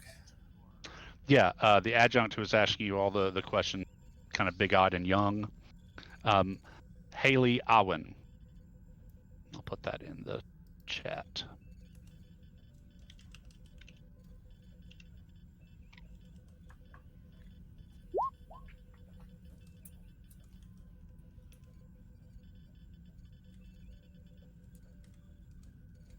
I thought we were looking for Evely Yele. Yeah, but she's going to use Owen as a contact point to get information. Yes, Oh, that's what I was thinking of doing.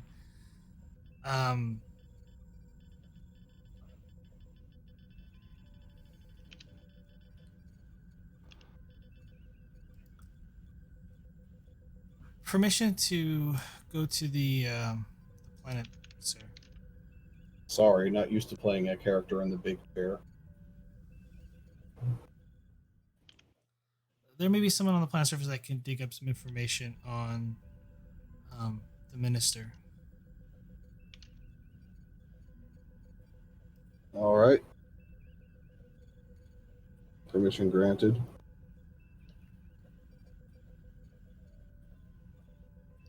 And as a reminder, you need to send Olos down too. On the same shuttle. Right. Olos, Merrick, how are your piloting? How's your Olos? pilot skill? Olos, you got a better than 13 control con? No, 11. Okay, so I guess Merrick is piloting. So yeah, difficulty 0, control con to launch and get down to the planet safely. Assisted by the shuttle's engines con. Why did it roll 4? I selected 2. That's weird.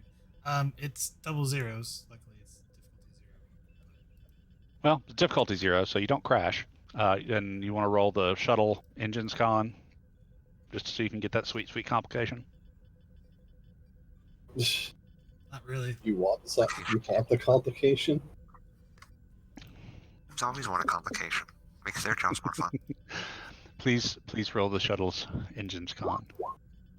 There you go. Okay.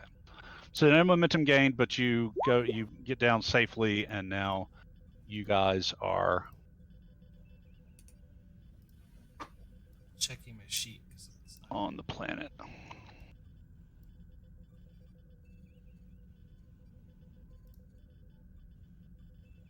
Why does it keep doing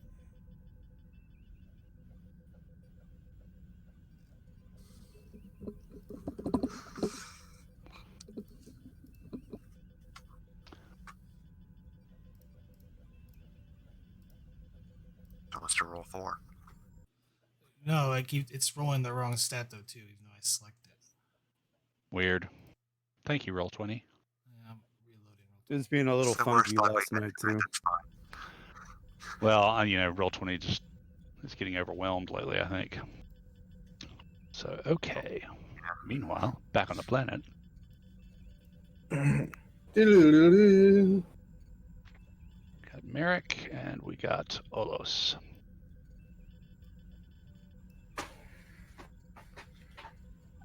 Okay. So you guys head down, and you're in the Vulcan habitat where you meet the captain and Osborne and the doctor. Harrison's just sat in the corner reading off a pad.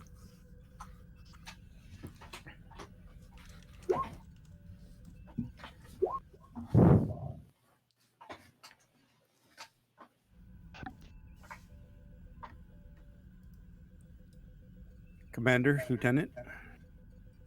Captain, with your permission, I'd like to speak to someone within the delegation that I might be able to get some information out of that you seek. By all means, Lieutenant.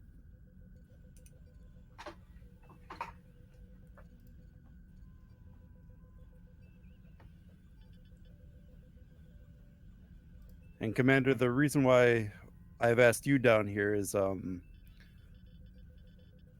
the ambassador's going to try to get you and I inside the negotiation chamber, the reception room. The idea is to present a unified front by having all of the different species from the for representing the Federation at these talks.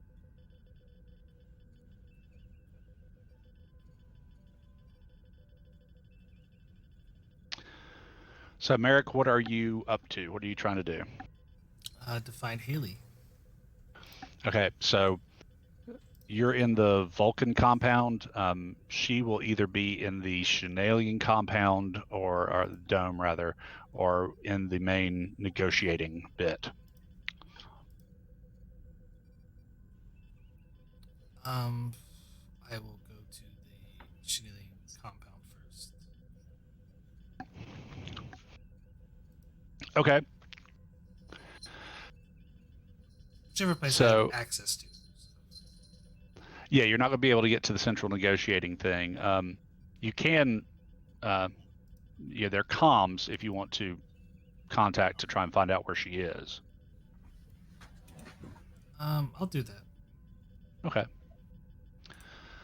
So yeah, there's a little nook with a comm station in it in the Vulcan's quarters. It is answered by a Chenalian person in uniform who kind of frowns at you and goes, "This is Chenalian ambassador's quarters. Can I help you?" Yes, I am Lieutenant Naomi Merrick from the Aurora. I was wondering if I could speak to Haley Owen.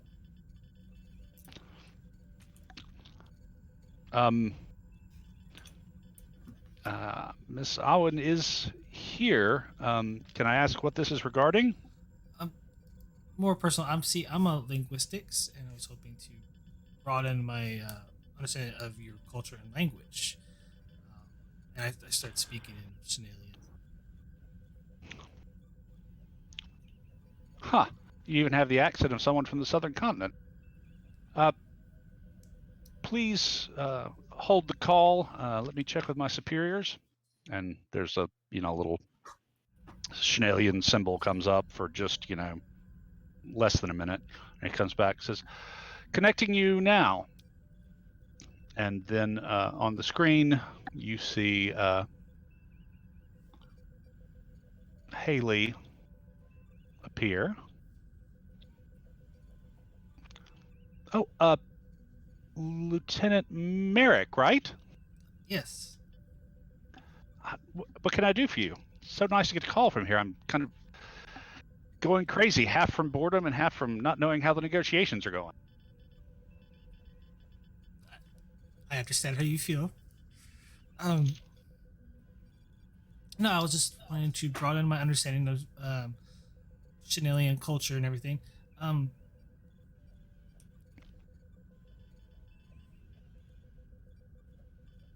I was just kind of curious, though, the different roles for the delegation and what they had.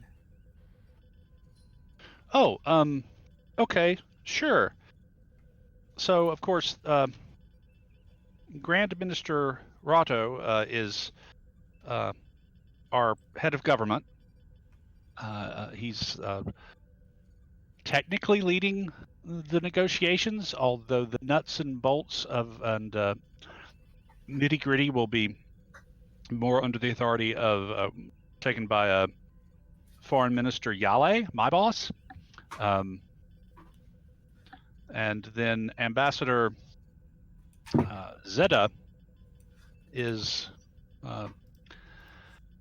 he's really he's really our expert on Incalian culture and direct negotiations, such as they've been during our lifetimes with the Incalians. He speaks their primary language, is very up on their culture and everything. So he is acting more in the lines of a, I guess, cultural interpreter would be the best word, so that to kind of smooth out any misunderstandings caused by language or cultural differences. Yeah, it's cultural.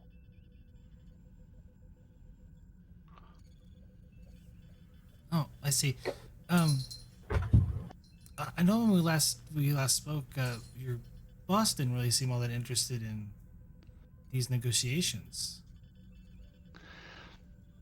Well, and she kind of looks over her shoulder and says, "You've got to understand. For my entire lifetime, this current war has been going on for almost 100 years. So I've never known a time when we weren't at war with the Incalians, and the minister's not much older than I am, only about a decade or so. So these things kind of run deep, and there are very few people who haven't lost someone, if not in this war, then one of the previous ones. Unfortunately, we've never been able to get along for too long at a stretch, it seems, and we've suffered some pretty heavy losses at the hands of the Incalians. They're a pretty vicious foe, so I don't think you can blame the minister for not being particularly trusting of an Incalian peace overture. No, I completely understand and get these sentiments. Our federation just duly founded, and just went through a terrible war with a species called the Romulans. Believe me, there's a lot of mistrust there. So, Hmm. So you kind of understand where we're coming from. It's it's just hard to trust those people. yeah, but extending your hand in friendship is always a good path forward. Well, unless it gets bit off. Fair enough. Have you noticed anything strange going on? I hate to ask, but How do you mean strange? did the minister seem upset lately? Because, I mean,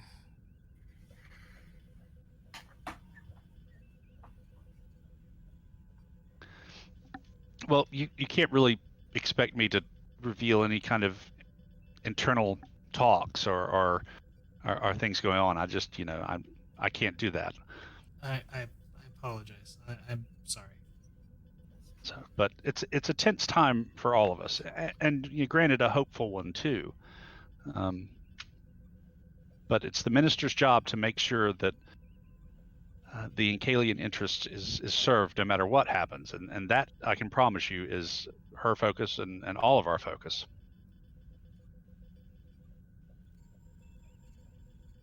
Right. Okay. No, I get that. Um, Out of curiosity, I noticed like within your society, you're more of what we call capitalist in nature. It's, Are you using the translator for this, or are you using equivalent Chenalian term? equivalent Schnellian term. Okay, yeah, I figured you were probably speaking the language. It says, well, yeah, we have a representative government. We do have some social safety net programs in place, but basically, yes, we believe in the market economy and in a free market economy. Although you have to have some sort of regulations, but yeah, basically. Um, I mean, how do you guys operate? I mean, it's somewhat similar in nature, but we've slowly gone away with money. no money, really? How does that even work? No one knows. Our drive and ambition is elsewhere. You're more for rather than bettering ourselves, we try to better society instead. Well, that sounds wonderful, but I can't even imagine that. Maybe my children or grandchildren will be able to know what that's like, but I just can't even wrap my head around that. Are you going to be at the reception tomorrow night? If my captain permits it. Oh, do try. It would be nice to see you face to face again instead of through the screen. I really enjoyed our conversation. Of course.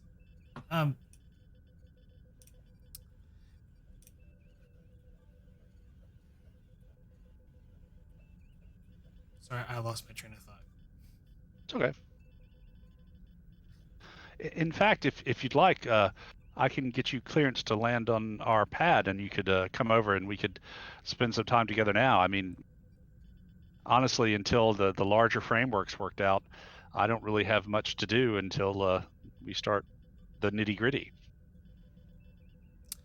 I would love that. I just have to get permission from my commanding officer to borrow the shuttle pod. Sure thing. Here, I'm sending you my personal comms code, and she does. Just let me know, and I'll get you clearance. Thank you.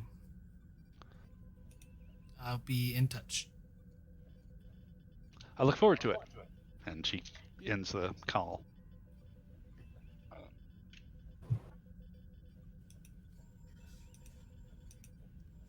She'll head back to the captain.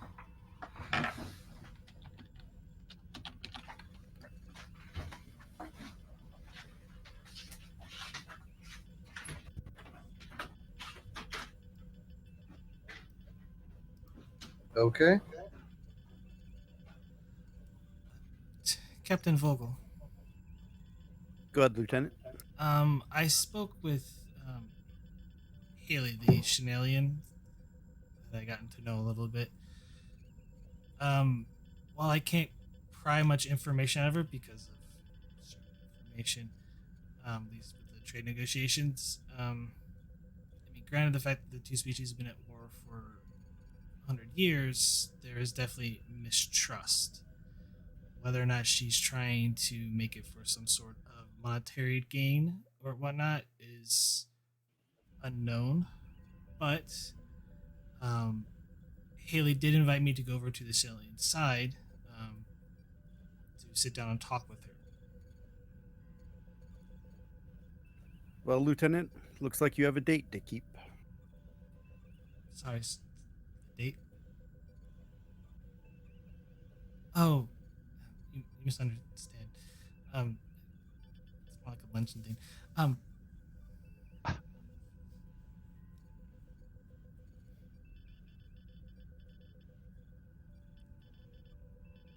It's okay, Lieutenant. I didn't mean it in the way you're thinking.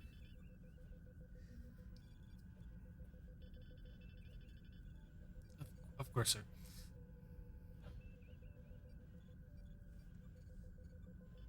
But do try to enjoy yourself.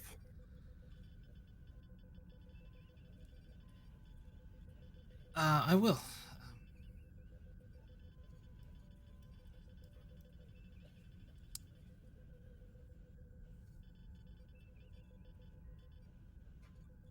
Assuming she's dismissed, she'll head to the shuttle pod and. Okay. I'm not going to make you roll for this. It's just a quick hop over. I assume you call her and let her know you're coming. Yes. All right. So you're given clearance. You land. You're met on the other side of the airlock by Awen and a security guard who basically does the equivalent of wand you. And then she takes you back to her quarters, which is a nicely appointed room. Pretty much the same layout of in basic as in the Vulcan compound. Nice large individual rooms. Much more comfortable here. This is much more like a pleasant, a more Earth-like setting. 70 degrees, decent humidity. As I said, the Chanelians are look almost like humans, except for a vestigial dew claw on their wrists. So she invites you in. Would you like something to drink? I've got water, or we have some soda, or something a little stronger if you're in the mood. Water is adequate. Great. So she goes over and taps out. Basically, it's almost the same thing as the older model food synthesizer that they had back on the old NX classes. I mean, a little bit nicer than that.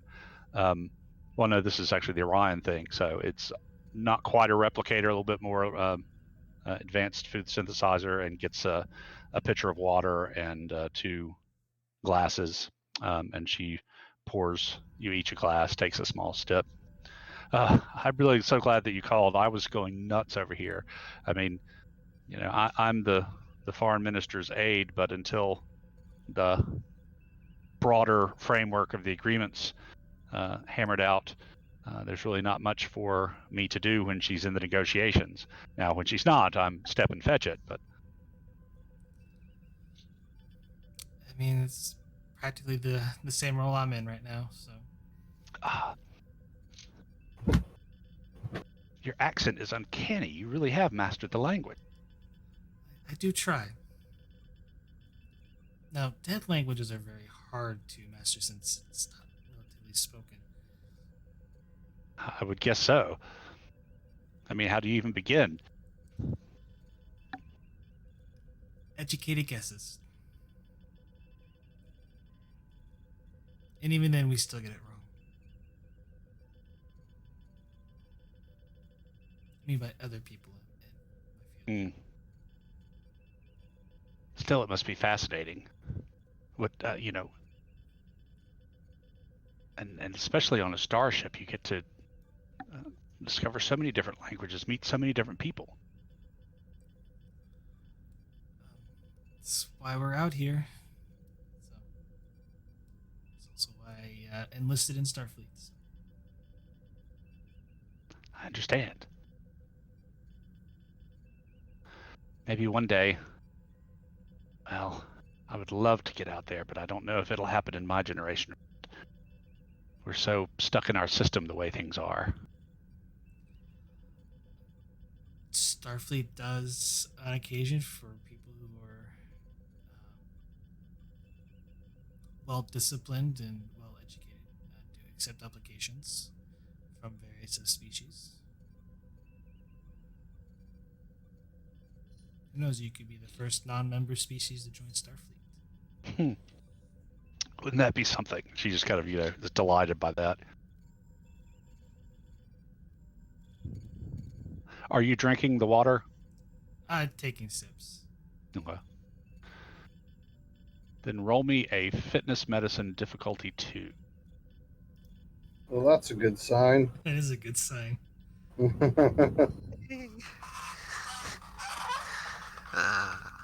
from the ants are being poisoned. When the DM asks you, "Are you eating the food?" red flags should be going up. Red flag was the minute he says, like, "Are you drinking the water?" I'm like, I thought water's gonna be safe here. We're spending the momentum. I have 8. Okay. Ugh, no.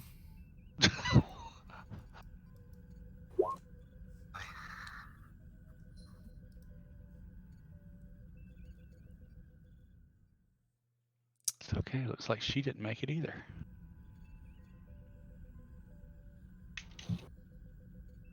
This is why I came.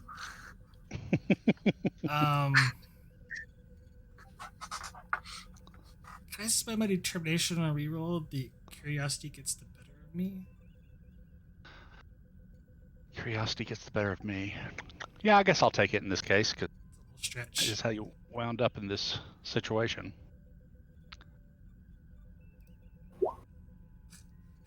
Nope. Okay. So yeah, you're feeling a little woozy, and you see Awen's kind of relaxed as well, and kind of blinking slowly. It looks like she's feeling the same way.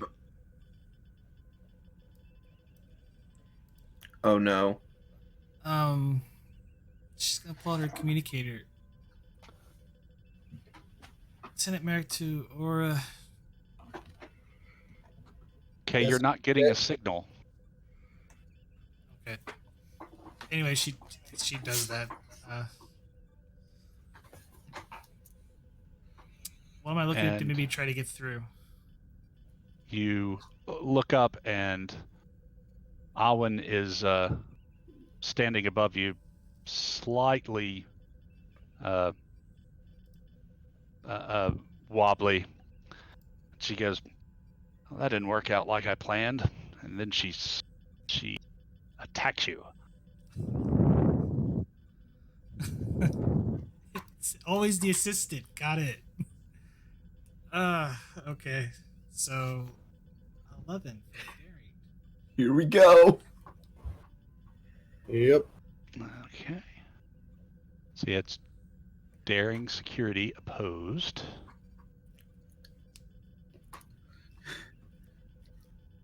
Well, I found the culprit. Oh God.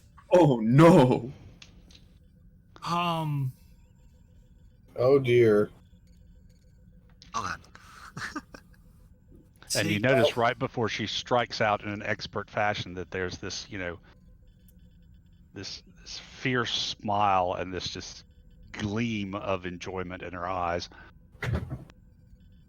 She's I'm a the roll the new psychopath. character. It's 3 threat. I will take them. Thank you. This is why you always bring your security chief with you whenever you go to meet with people. Even on day. That is that's 4 successes. I'm sure Malcolm Reed would agree with you, Tim. You got 4 successes. She's got 6.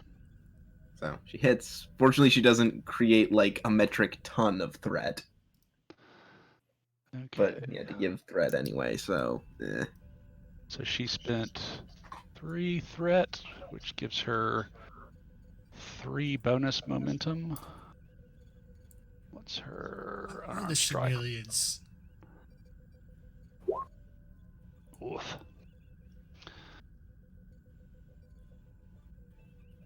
So actually, she's going to spend a threat to re-roll 3. This is not a combat character, guys. Just so you know. That's 5. I think that's the case for most yeah, of that's us. enough. And then she's got 3 bonus damage momentum, so that's 8. Non-lethal, but 8. Ugh. So, 2 threat to stay up, Okie dokie. and I'm going to sprint out the door. Just sprinting. Is that a specific task or? It is. It's a fitness security difficulty 0. Okay. So roll your fitness security difficulty 0. Complication range is 2 because you're suffering the effects of something. Unknown substance A. I needed a 9, so I got 1 momentum out of that. Okay. The door is locked. I would just kind of laugh. And Is there a bathroom? yeah, there's another little door to the side. So with the momentum, because I can move different range categories, if that door didn't automatically open, I jolt to the bathroom. Mm-hmm. With the momentum gained, and get swift task. I mean, you could give threat to Swift Task. If he takes it. So what are you wanting to do? I was gonna lock the door, Like dash into the bathroom just lock the with door. that momentum and Yeah. lock the door. Yeah, well, Swift has to kind of override the door so it stays permanently locked.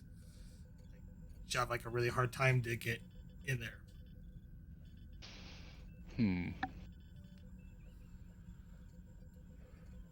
So you were wanting to spend threat for the swift task? Yes. Yeah, I'll take it. And then what kind of engineering role am I looking at to?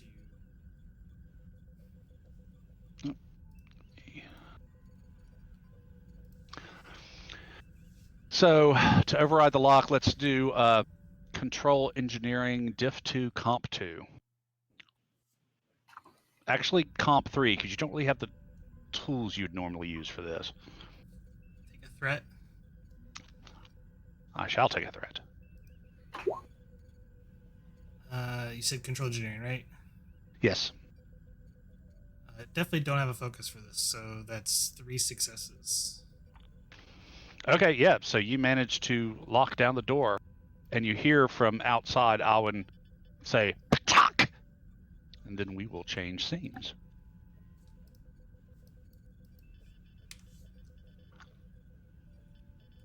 Wait, what did she say? Patak! Oh, god damn it. Yeah. Oh, great. It's a Klingon. Oh, we definitely found the problem child. Osborne, I found your saboteur. Yeah, I gathered that. Well, we don't know, and as far as we're concerned, Harrison's still reading his journals. And, Getting caught up on things he at this missed point, while being his mate. Osborne looks up from his bowl of soup in front of him and says, Harrison, you tried this spiced plomeek soup? It's actually pretty good. Spice doesn't always agree with me. So is there anything else anybody wants to over the afternoon? Captain's just in the waiting game, basically. Okay. Yeah, and Waiting on to hear from Merrick, waiting to hear from the ambassador, waiting to I'm hear from the keeping an ship. eye on our unwelcome guest on the edge of sensor range. What do you want to do? Sorry. Said I'm keeping an eye on our unwelcome guests on the edge of sensor range. Okay. Are you breaking orbit to get closer or doing anything Nope. to try and sensor? Nope, Okay. I told Daly to keep it so that it looks like we haven't noticed them. Okay. It's not staying in one spot. I won't make a roll for this. And because of the range, it's kind of drifting in and out of your ability to sense it. But it seems to be kind of staying in the area. Okay. All right. So, Like I said, Merrick. we're having a staring contest with it to see who blinks first. Yep. So, Merrick, you are locked in a bathroom. Hey, all right. oh, it's Scene Tuesday change. already. Scene change, right? So stress resets. Yep. Whew. Okay. I had one stress left, guys. What? Still torn up, but you're not dying anymore. What's in the bathroom? Pretty much what you would expect. There's fixture-wise, it's exactly what you'd expect. Water shower, toilet, sink. There are various. There's skincare products, makeup, hair care products, and tools. Whatever the 22nd century equivalent of hairbrushes and curling irons and conditioners and all that stuff would be. Hair care products. Could some of that stuff be flammable? Sure, I'll let some of that be flammable. The equivalent of a hairspray. Hack an electric razor. Locking MacGyver in a tool cupboard.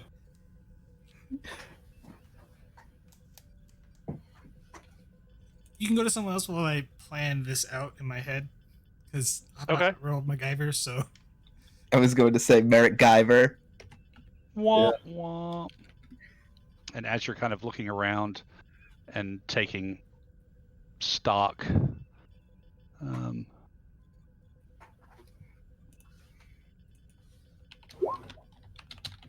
you hear a kind of muted but unmistakable whine of an energy weapon, and you see a part of the upper corner of the door begin to heat, and this line slowly to draw down the door.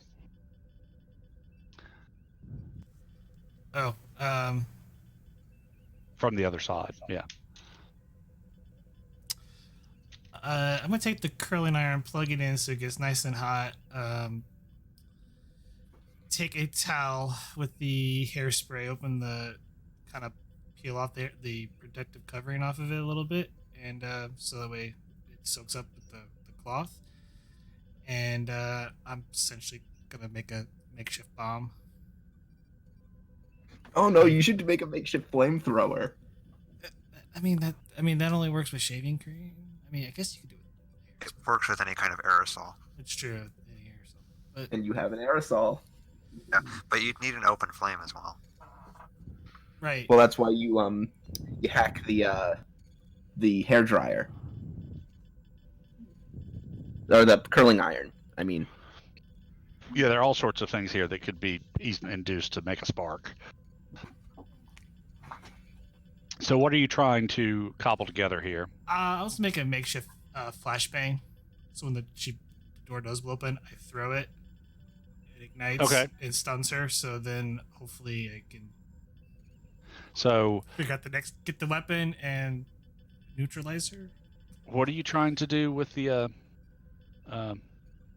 to make the flashbang? I'm using the hairspray. The aerosol. Okay. As a sort of the component for it to be a makeshift grenade. Okay. Like I'm taking the towel, making sure that it's hairspray, heating up the curling iron, stepping the towel with the hairspray and putting it near the door and then taking shelter in the tub. Okay. Let's see. I love this. So what role am I looking at? Yeah, I'm going to make this daring engineering. It's fine. I love it. And I think I'm going to make this an extended task with a limited number of intervals. Let's see. Difficulty 3, magnitude 3, work 15, resistance, let's call it, I'm trying to really MacGyver this thing, which is pretty difficult. So I'm going to give it a resistance of 3. And you have, let's do,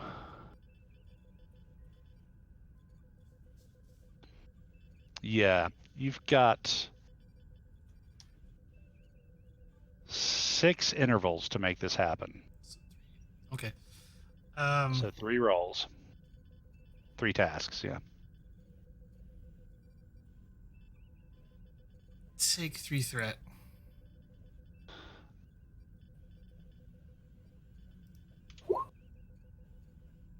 Oh, Alright. survival for a focus? Not really in Okay. this case. That's 4 hits. Okay, so gain 1 momentum. Roll your challenge dice.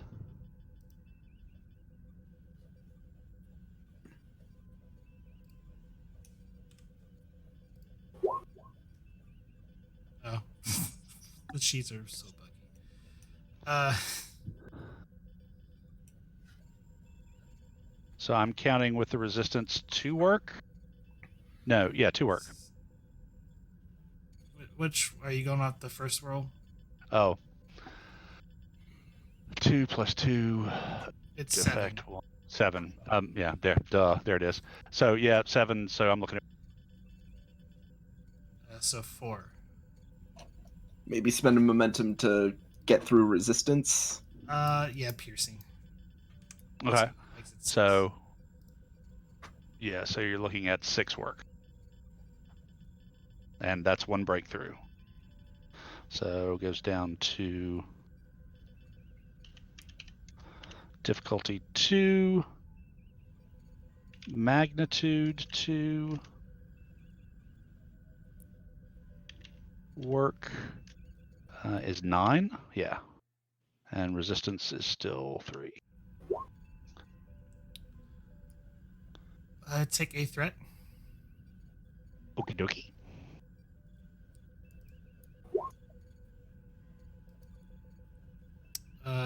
That's 2. I'm gonna reroll the 17. Okay. That's 3.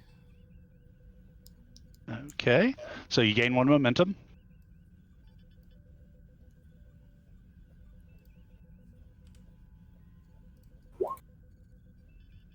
So looking at 5. So resistance 2 work.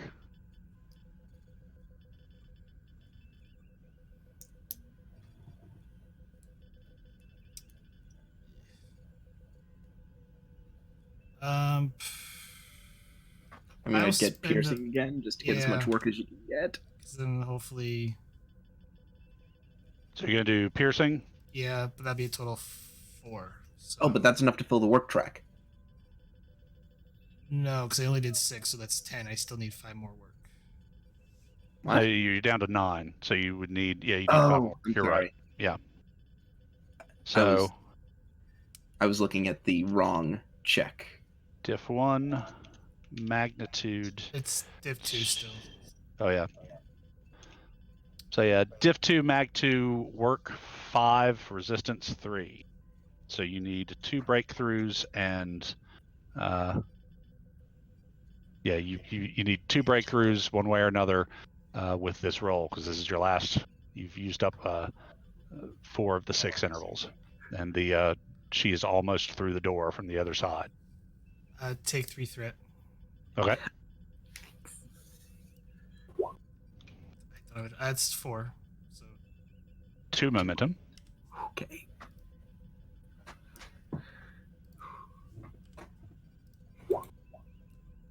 One for reroll. Yeah. Rerolling 4. Yeah. Total max 6 there, so Not gonna happen. No. 1 for piercing. Okay. It should be 5, which completes the word track. That's 2 breakthroughs. Yep. It's So just as the door collapses in, you've managed to take apart the bathroom. you've managed to take apart the bathroom, and using some of the basically fuel from the hairspray and strips from the interior absorbent part of the towel as basically gun cotton, and a decorative glass as the basically grenade shell, and you've busted open and gotten the curling iron to make a spark on command as she kicks the door through and is standing there with this snarl on her face, and you're go. I assume it's gonna go right off. Well, you're going to need to throw it because it's basically light throw. Yeah, you basically made a grenade that the glass will shatter and yeah. That's how I was envisioning what you're doing. I throw it at her.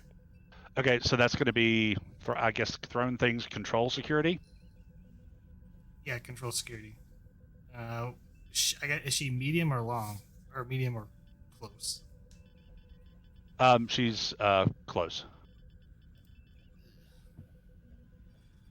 This could get nasty if it goes wrong. I don't have a milestone that I can take. Did somebody send me a message? I have one, but I can't seem to track it down. Well, fortunately, if an explosive goes off, we'll probably know. They'll definitely know. I got it. So what'd you roll for your... I haven't rolled yet. Okay, so it's basically going to be a standard ranged weapon roll, so difficulty 2. I'm going to challenge the value of curiosity gets the better of me. Actually, no, that would apply in this situation. I mean, it's going to go off. The question is more, is it going to land where you want it to land when it goes? Yeah, no, I am debating not to challenge the value to get a to use a determination for this throw. Okay. So what value are you going to spend that on? I already spent my determination. I have to gain another determination. Yeah, but so that's fine. You can challenge that value. What value are you to spend the determination you just gained on?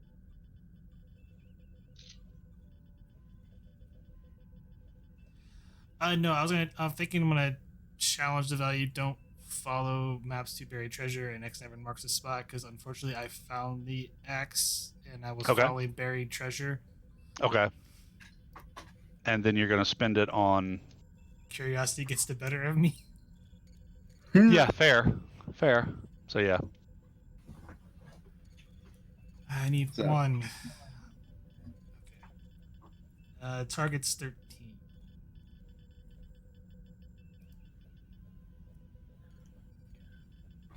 Come on, roll 20. It says it's rolling dice. Lies. Okay. 4. Okay, so let's call this non-lethal grenade damage, because you did say like it was basically a flashbang, not a incendiary grenade. So find that grenade damage if anybody can pull it up before I can. 4 plus area.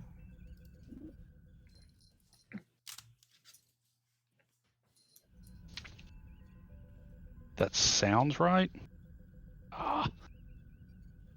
Just wish they had arranged this book a little bit more intuitively.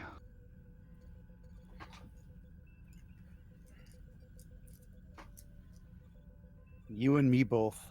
Mm. I have a Yeah, list I'll of call all it this 4 stuff plus somewhere, area. Yeah, I did hear you're jumping basically into the tub, and because the way I picture is the door comes down, you're like stepping into basically the shower stall and getting down and whipping one arm outside to throw the thing. Yeah, it's 4 plus your discipline, so it'd be 6 challenge dice. Okay, yep. So go ahead and roll that.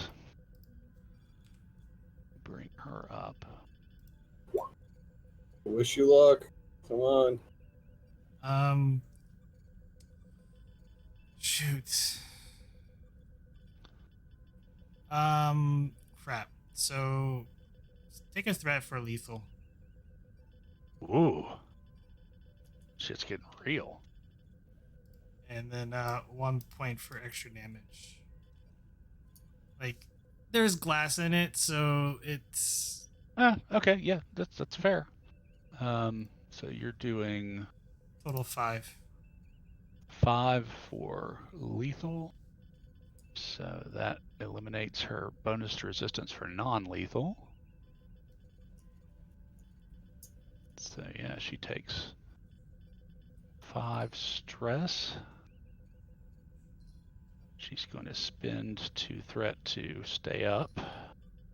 Mm-hmm.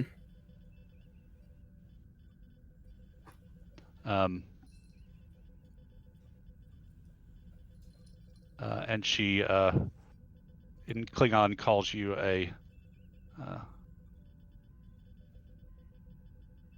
What will she call you? Ta.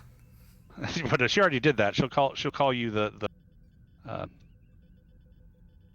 motherless whore daughter of an unknown clan, which in Klingon is like 3 words. Youch. Yeah, she steps through and takes a swing at you. Since I have all this lovely threat, I'll buy her a couple dice. Uh-oh.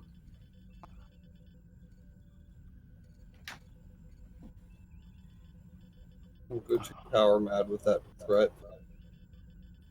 Hey, you give me the threat, I'm gonna spin the threat. Didn't really have a choice. So if she's got a 4, it is opposed. You're still in the shower, so I'm gonna give you cover dice, and when it comes down to it, if she gets through.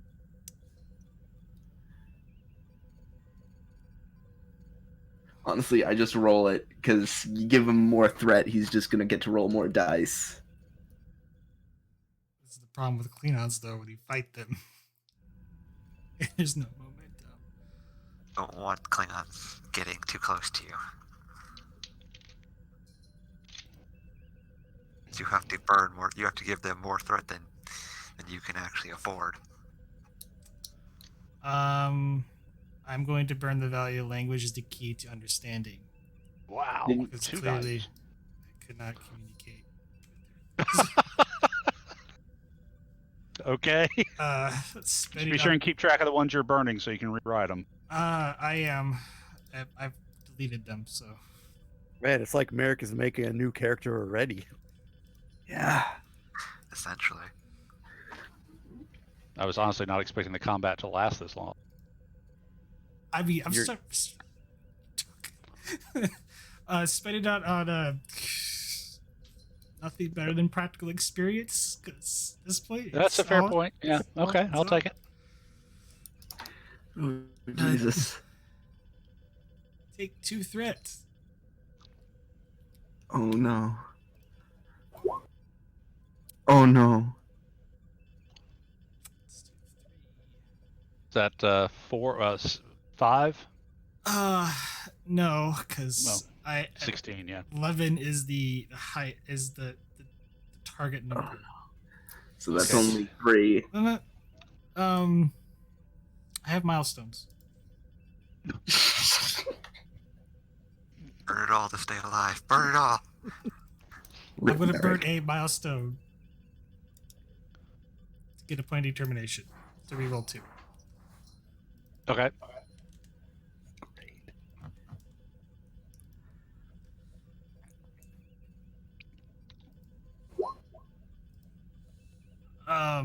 Well, that's 4, 4. Victory goes to the and I attacker. think that's a complication. Actually, that's not true. The victory going to the attacker. Okay, Is so it? this is either going to It's not. be, a stalemate. You manage to block and hold her off for a second, or if you want to succeed at the cost of a complication, then yes, I'll let you do that.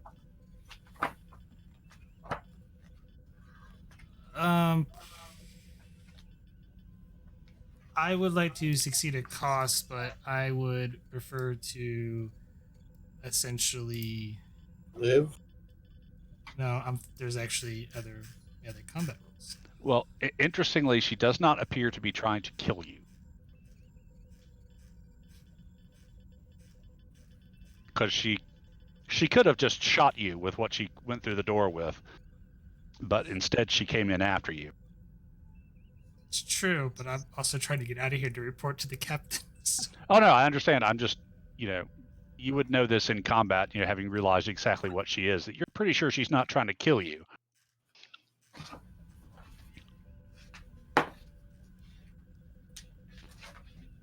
Hell, she could have done it while you were unconscious. I wasn't unconscious ever. I managed to stay She on. made that roll. Unconscious.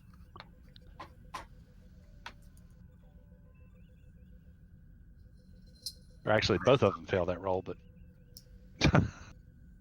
Yeah, but America made sure that she didn't go down. yeah. They would probably be worse if she had actually went unconscious. Actually, I just want to succeed at cost and shove her. Okay, so you're trying to push her back? Or not really push her back, but throw her more into the bathroom so I can go out the door. Right. Okay. Yeah. That's what I was figuring. So, okay, you shove her away. I'm going to give her let's do fitness security. Because it's kind of a tight space. See if she goes down prone. So, yep, she kind of staggers back, but she doesn't go prone. She doesn't trip and fall. So you're managing to push her back further in the bathroom to kind of give you a clear shot to the door. In the complication, in the punch, block, shove, all that thing, you break your left wrist. So you have a personal complication of a broken left wrist. Okay. Sounds like an injury. Superficial. Or injuries more permanent. It's a personal complication, which, yeah, so. I forgot about those. I don't think you necessarily have to do those as an injury. No, it's more like you're just increasing the complication range for them. Yeah. It's and it's not like your wrist is, hanging limp. You've basically fractured your wrist, rather than, it's not shattered. So, you're anything that's going to require you to use your left hand is going to be at a higher complication. I'm going to run to the locked door, with The one leading out? Yeah, leading out, and attempt to open it. Okay, so give me that, what was it, fitness security? How many zones do I have to move? One zone. You're moving from a zone to another zone. So my minor should cover that. Okay, yeah. So you're there. Okay, you're basically, again, no tools, having to override a door's lock. So I'm going to make it, what I do last time, was it difficulty 3 or difficulty 2? Did 3. Yeah, okay, difficulty 3, I'm going to give you complication range 3 because you're going to need to use both hands on top of the difficulty of not having tools. So 3 and 3.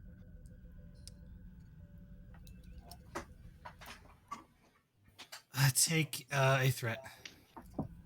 Engineering. Target number is so 15. much threat. Rewind the 16. Okay.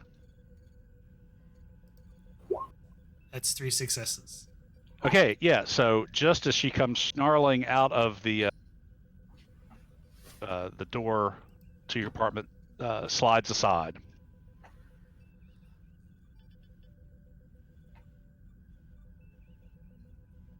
Give you a threat for an extra reminder to move out into the hallway.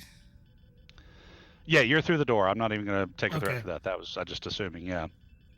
Okay. And then that it's her go. Okay.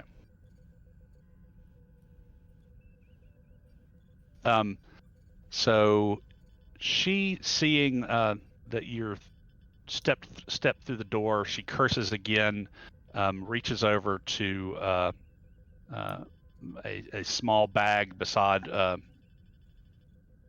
the table, grabs the bag, flips open a communicator, and speaks in Klingon, which you understand. Emergency beam out now.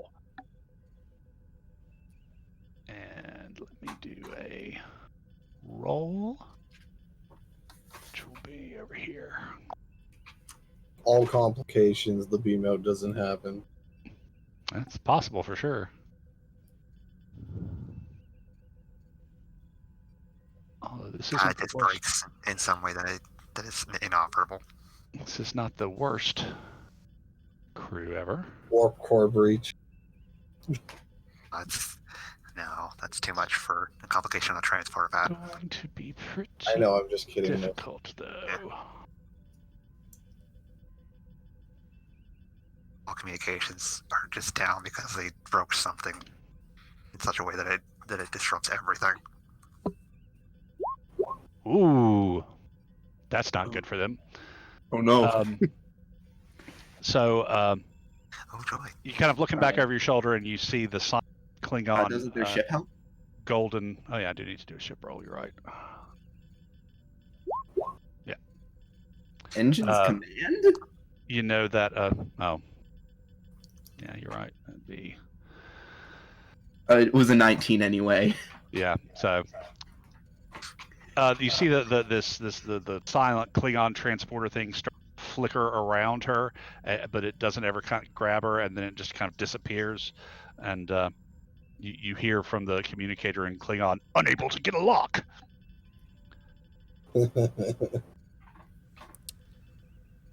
I start screaming out for guards. It does not take long. She snarls and ducks into the bedroom. So yes, several guards come running with particle pistols ready. What's happening here? I was Good God! And there's like the smell of with this door open now, like the smoke and smell of the improvised explosive and the heated metal coming out. I'm sure they would have heard the explosion. So, well, it was kind of muffled. So and they weren't their way, but they're seeing it now. They're like, on the ground, put your hands behind your head. While a couple others like go into the room. Haley is an imposter. I think she's clean on. She kind of like hurting, and she's putting her wrist behind her head. Right. So she attacked they me run and in drugged there. me. There is a line of disruptor fire. Oh God. I hope, is that a good or a bad? That's not good for the shenanigans. Oh. That's not good. Okay, roll 20, do your thing. Oh. We'll do the first roll. Oh no. So, yeah, you hear the fading scream of someone being disintegrated, and then do the same thing again.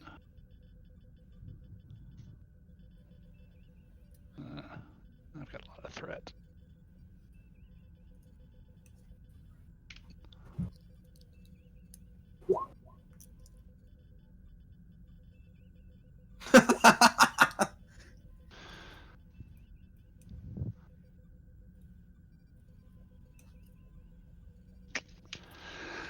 such luck.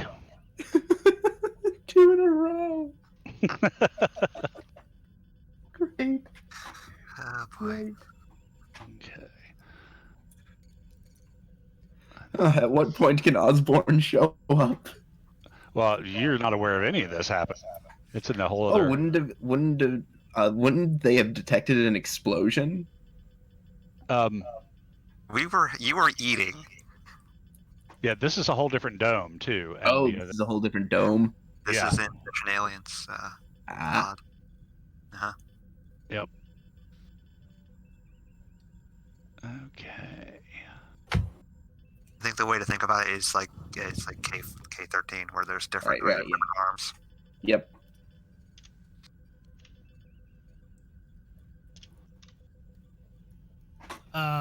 She's gonna attempt to use, or can I go over to a comms panel?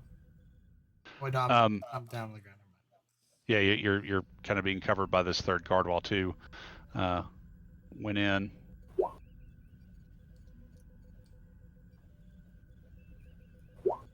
Oh, that's crazy talk. Did nothing. The disruptors, they do nothing. Then you hear another scream coming from inside, and the guard is into his into like a microphone on his shirt. It's like, I need backup. I need backup. Yeah. And then there's this there's this kind of red pulsing light starts coming from emergency lights, and it's bah, bah, bah. And yes, in the Vulcan dome, the same thing. This red pulsing light comes up, and there is a recorded voice says in Vulcan, in Federation Standard, it says, "There has been a security breach. Attention, there has been a security breach. Seek safe areas. All domes are on lockdown. Repeat, all domes are on lockdown. Please seek safety." Like We'll go to hell. Aurora. Harrison looks towards Osborne and then grabs his kit and heads for the door. We'll go to Aurora.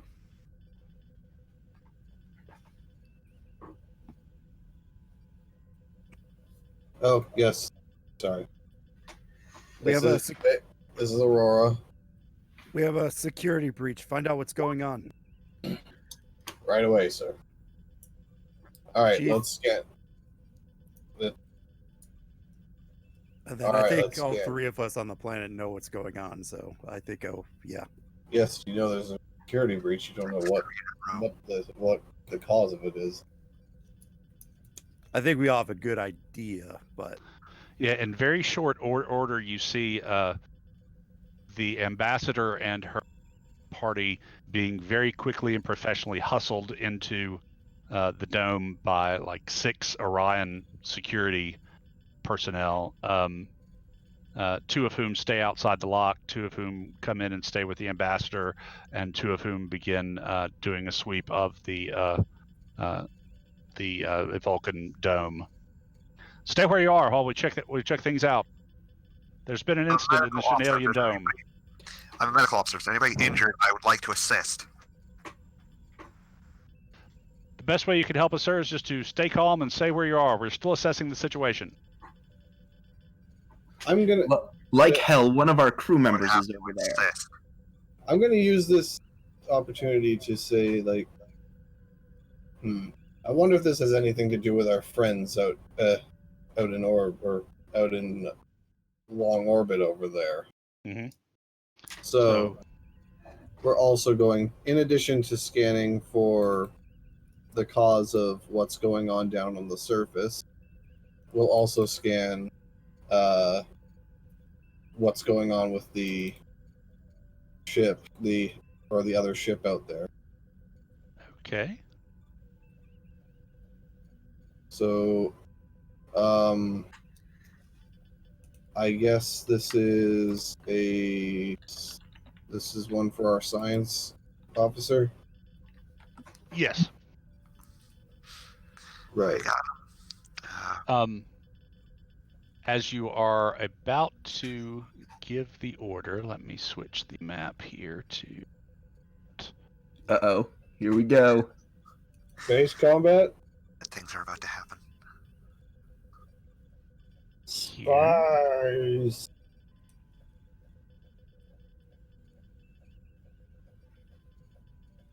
We're in danger. That is the thing. There it is. And So they're- dropping out of warp over the planet is a Klingon Raptor scout ship. Klingons. What are Klingons doing here? They're going to keep the initiative. This is Aurora to Range is Aurora to to Captain Vogel.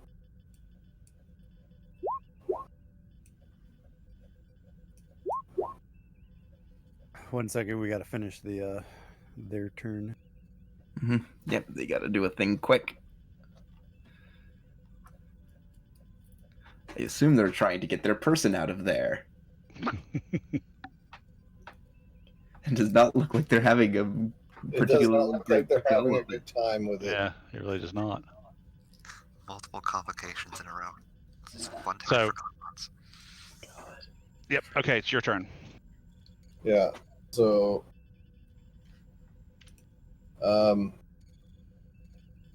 this is Commander Baker to Captain Vogel. Go ahead, Commander.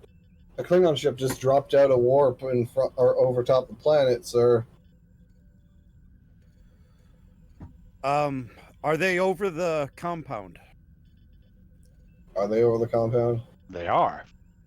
Aye, Captain. I mean, they've Move not the established. Aurora. They've move not the established Aurora- a geosynchronous orbit, but they're over it. Yeah, move the Aurora between that ship and this compound. If they take any aggressive stances toward it, I need you to chase them off. And also get me the status of Lieutenant Merrick. Aye, Captain.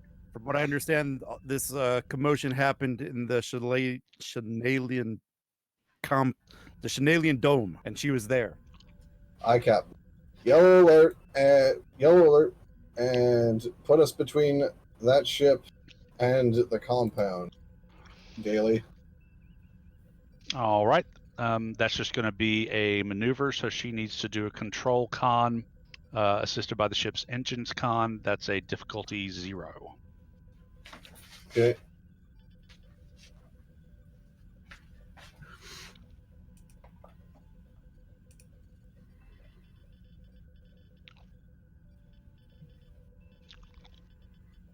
Because technically, Klingons haven't done anything hostile yet that we know of, Which is They're why just- which is why I didn't tell you to fire. which is why I didn't tell us to go to red alert or raise shield. But we are showing them that we're kind of guarding this area right now. So,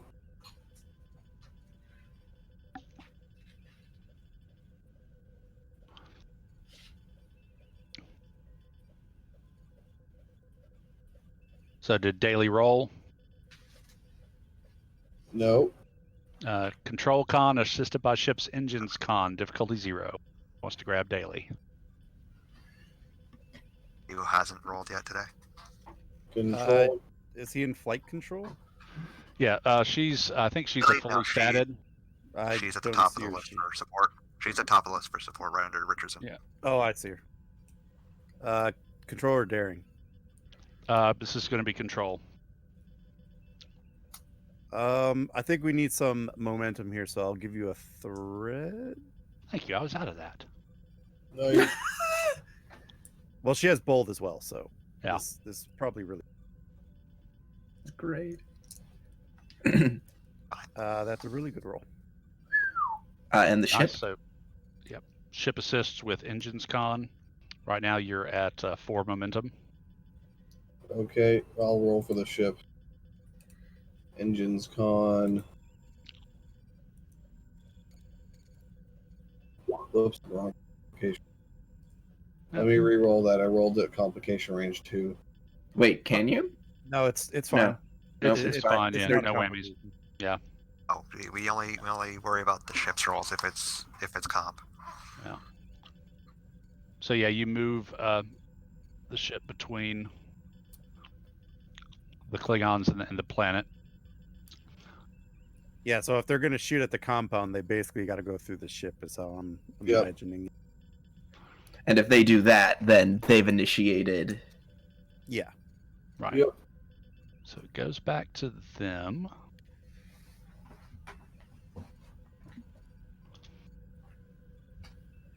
So what they do instead is they warp out.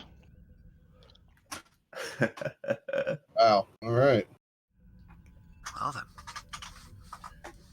Well, sucks for you, Saboteur. You've been left out to dry. Next, our next task is to find Lieutenant Merrick.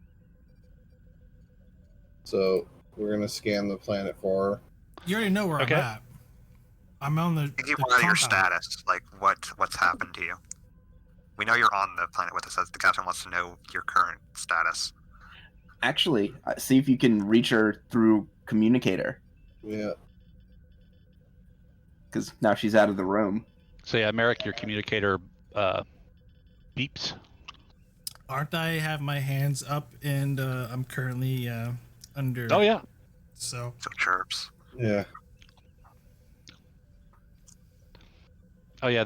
So the security guard sees it. And he keeps his pistol pointed at you, and he reaches down and takes your communicator, opens it up, and says, "Who is this?" This is Commander Bryce Baker of the USS Aurora. Who's this?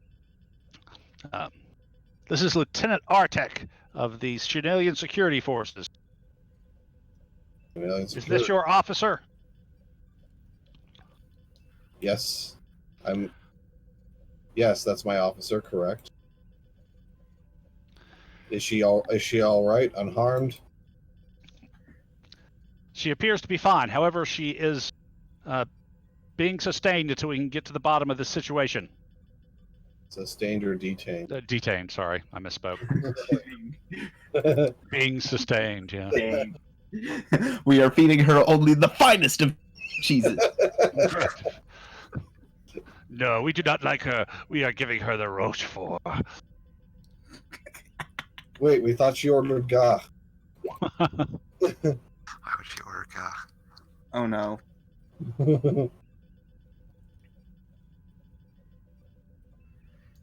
Hello, cat. You're detaining my officer on what charge? What is this? Suddenly, on the planet's surface, from the ship side, you hear the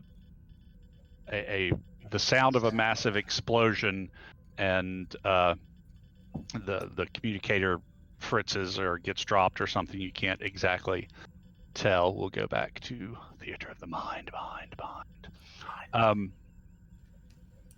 Merrick, there's a massive explosion from the somewhere in Owen's room, followed by a sudden sucking of air as the section decompresses.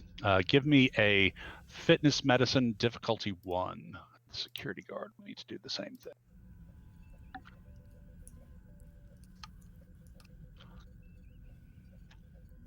I'm spending 3 momentum, guys, because Yeah. You get to live. Do it.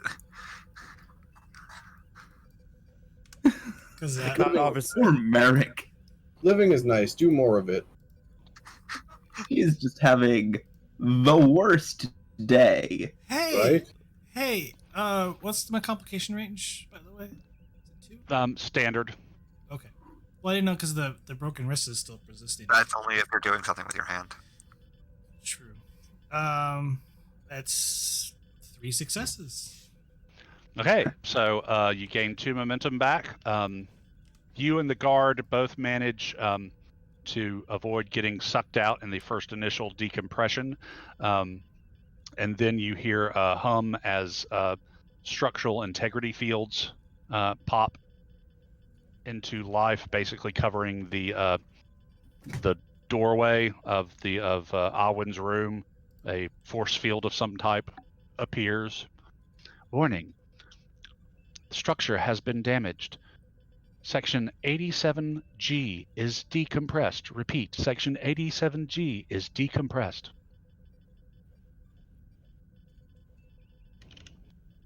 I'll be right back. Oh, poor Merrick. The more things happen, the more Harrison wants out of this room. I know, right? I know, right? I don't care what the Orions say. I think we're whole reason he came going. out here is to be a medical officer. They won't let him. Meanwhile, all Merrick's personal log will say after this is worst date ever. Yeah. Yeah. That's what happens when you accept a date from a Klingon. I tried to get information for you, Captain, but unfortunately, It the just so information happens that you found out the best information. I did. I mean, this was the break we were looking for. All right. Although I was hoping that breakthrough wouldn't involve a literal break in the compound. So But shortly here we thereafter, are. the Orion security arrives. They evacuate everybody, including Merrick, from the Chenalian module into the central module. Compound. Yeah, Dome. the central. Yeah, dome. And that information is passed on to the ambassador and you guys, and you assume the other domes too. The Orion officer gets off his comm and says, "Ambassador, Captain, it appears that your officer was involved in the incident in the Shilnean dome. We assume that you would like to be present during the questioning." Or any injured, I'd like to check them out. Of course, Doctor. It appears that Lieutenant Merrick has a minor injury to the wrist.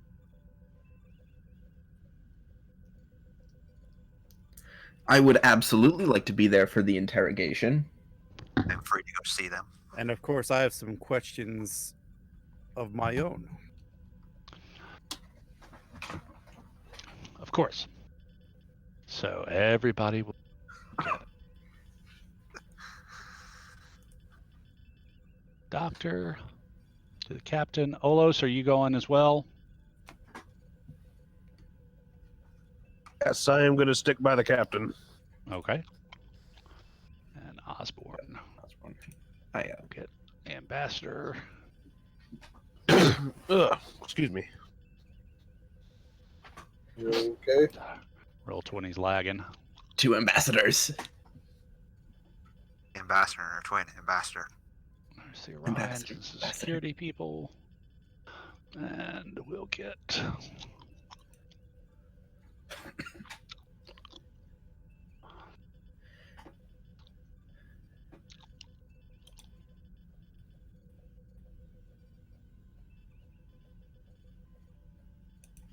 This is something.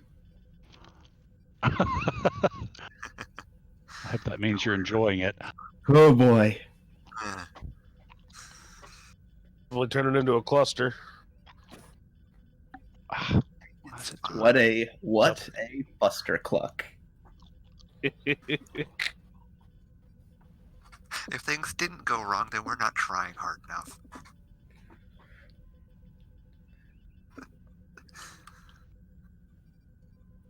Yes. God forbid we have a Trek episode that no conflict happened. It'd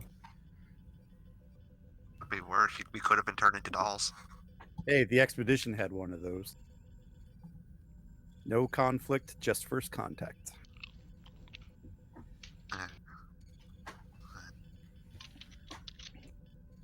So, okay, you are all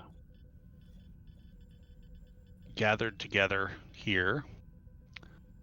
There's the guard that had you, Merrick. We're going to bring out.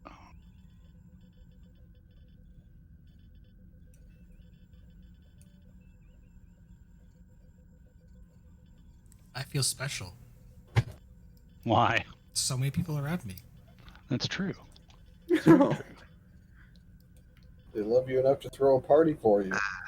Okay, so as soon as we're in the room, Harrison's going to try to go to Merrick.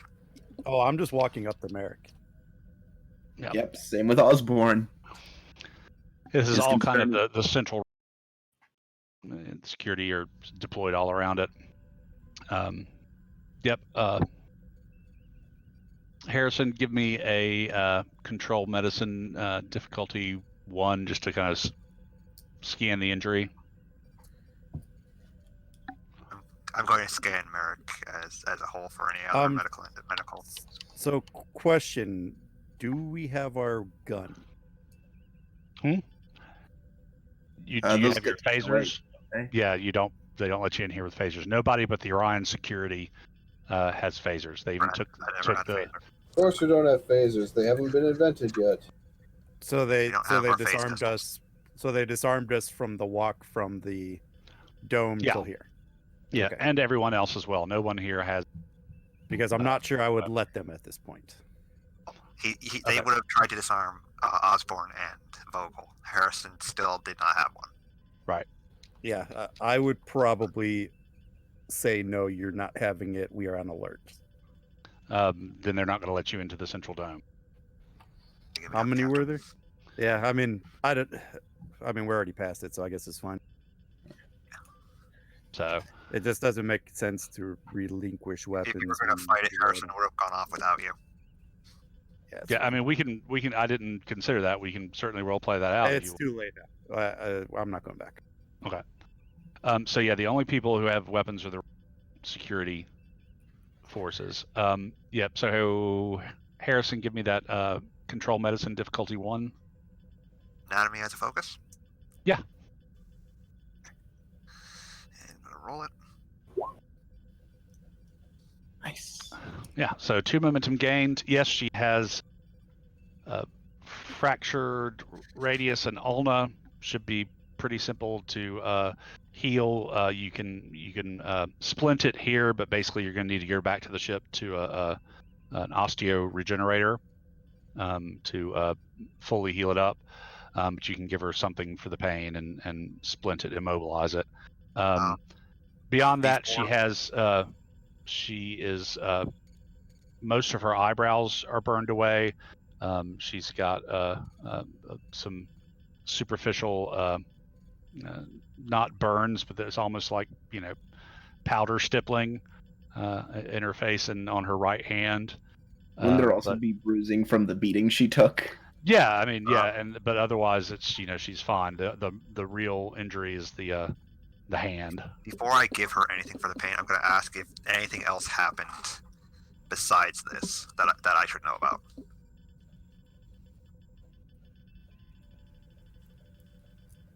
There was violent decompression. Anything happened in the room around the time that your wrist got broken? I was drugged. That is definitely not good. Something that happened. Yeah, that's definitely. I have to scan to make sure that anything I give you won't make whatever drug is in your system worse. Okay. So control medicine difficulty 1 again. You're basically taking a small blood sample and running it through a field toxicology. Yeah, pharmacology as a focus. Yep. Toxicology. Hey, cool. Yeah, I got things for everything. So while the doctor's doing that, I'll. What happened in there, Merrick? So you've got 2 float, and you're capped. Lots of momentum for y'all.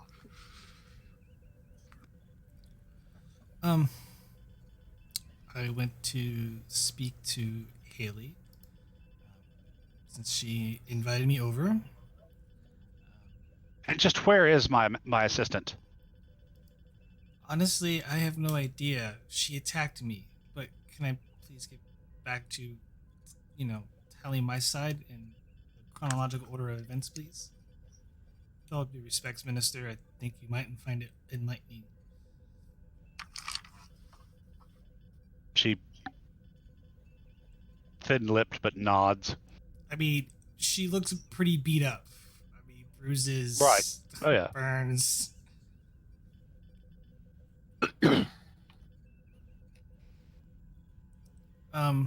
It started off casual. She asked me if I wanted something to drink. I replied with water. She used one of the sorry, I'm guessing not the replica. Food synthesizers to generate some water. She poured 2 glasses of water from the same pitcher. And we were just making casual talk. I was more inclined to learn more about the Chenalians. And in doing so, I began to feel lightheaded and dizzy. It would appear that she felt the same way as well, but she made a comment that things weren't going as planned. And at that point, she attacked me. I am capable of defending myself, but it was of such ferocity that I felt overcome. I tried to run out the door, but the door was sealed into the main entryway. At that point, I quickly jumped into the nearby bathroom and sealed the door to buy myself time to make a small incendiary device from a can of hairspray. I could go into Clever.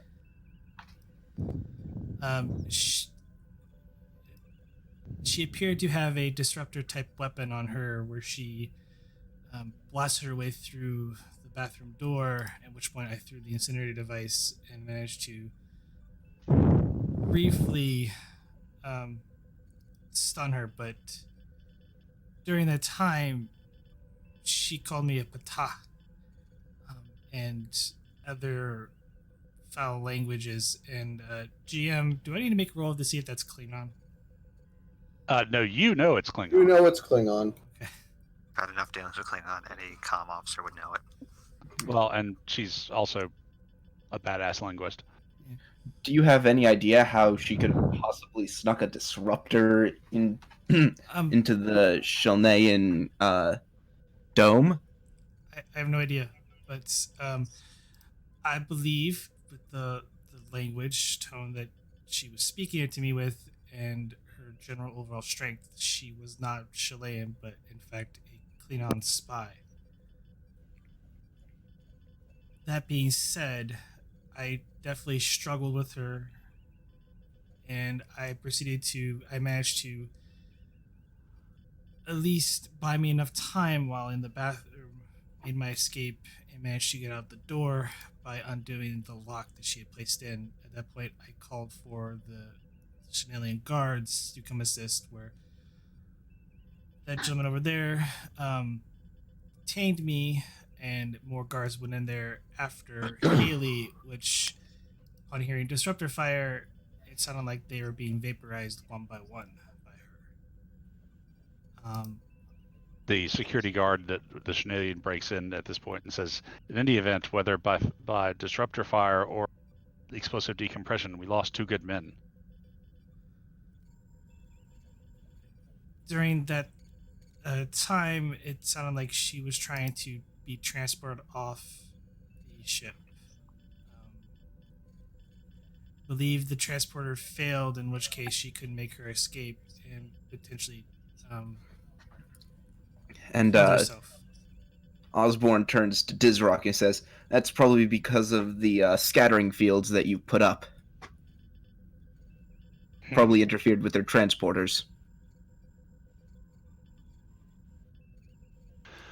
What I don't understand, says Dizrock, is how she was able to get past our biological sensors.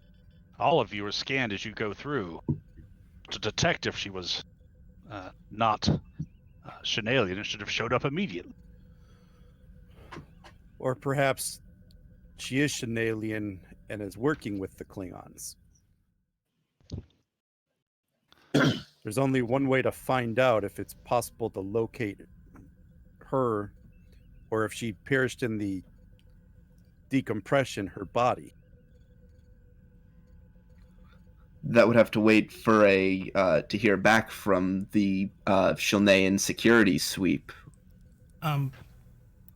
There was a loud explosion right before the decompression. I can't believe any of this, says Minister Yale. Awen's just a young girl. With all due respect, Minister, when was the last time when did she become into your service? She's been with me for the past 3 years, straight out of her higher education. Where was she educated? At the University of, and she names on the Shenalia.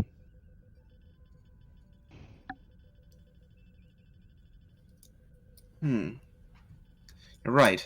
This doesn't add up. No offense, Merrick. I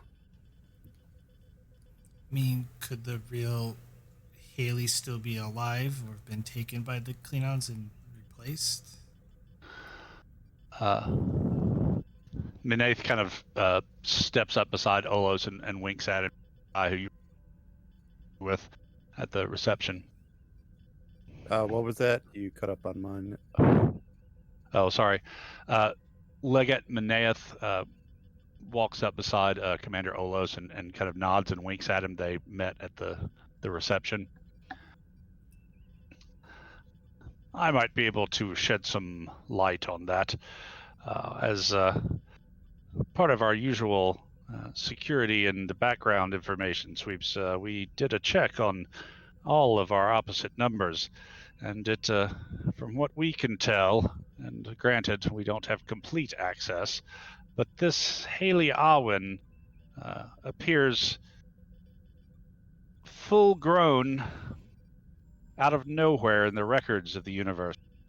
I could find no trace of her before that.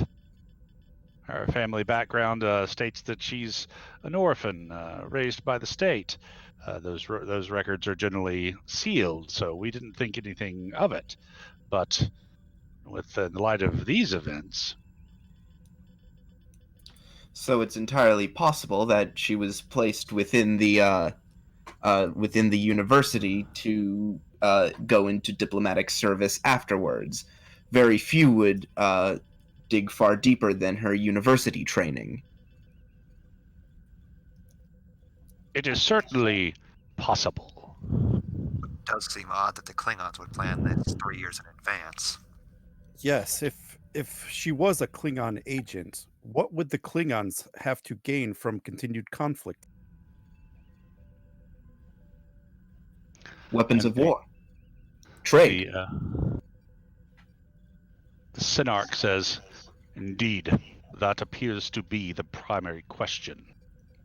What are these outsiders' interests in us, in the Shenalians, and in these negotiations? This point, Osborne's gonna look over to Captain Vogel as if looking for permission. I'll nod. Like, affirmative nod? Yep. Okay.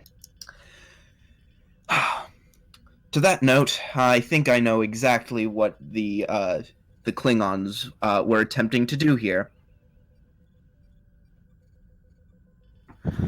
And he turns to Dizrock. He says, I must apologize, I haven't been entirely forthcoming with information that I've found.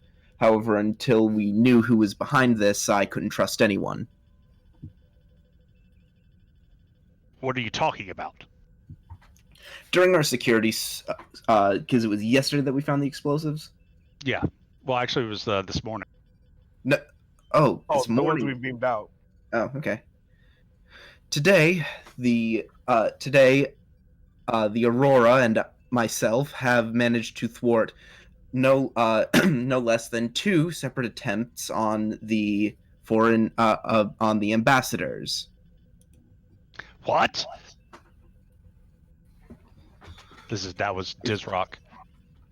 If you do a scan of the walls, you will note a number of cavities in which explosive material was contained, built into the walls about 5 months ago. Dizrock nods at one of his guards who goes over to start scanning. Fortunately, we were able to remove it via transporter, thus preventing the explosives from going off, as they were no longer in the walls. What? This is Grand Minister Rotto. And Who were the Osborne, explosives targeting? well, we weren't sure at first. After all, it would have caused a large number of a high amount of death. But once we thwarted that attempt, our culprit began to get a little bit desperate, and they began to show their hand. We're in the center area, right? Yeah. And he points to those 2 chairs, and he says, "Dizrock, if your officers will scan in those chairs in depth, you'll note 2 sensor lock devices that could be used to center a projectile."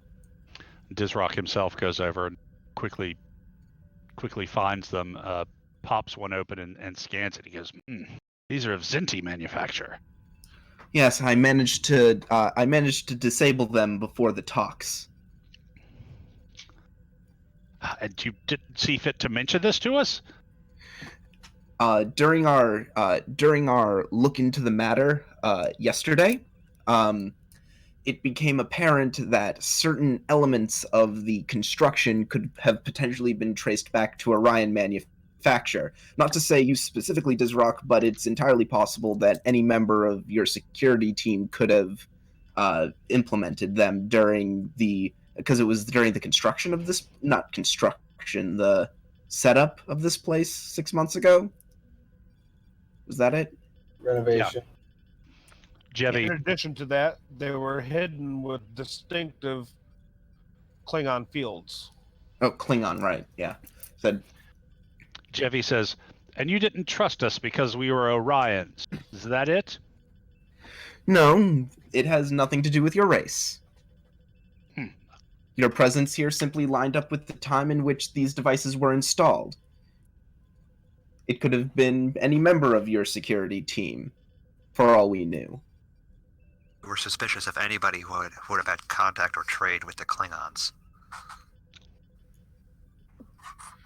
Or who could have.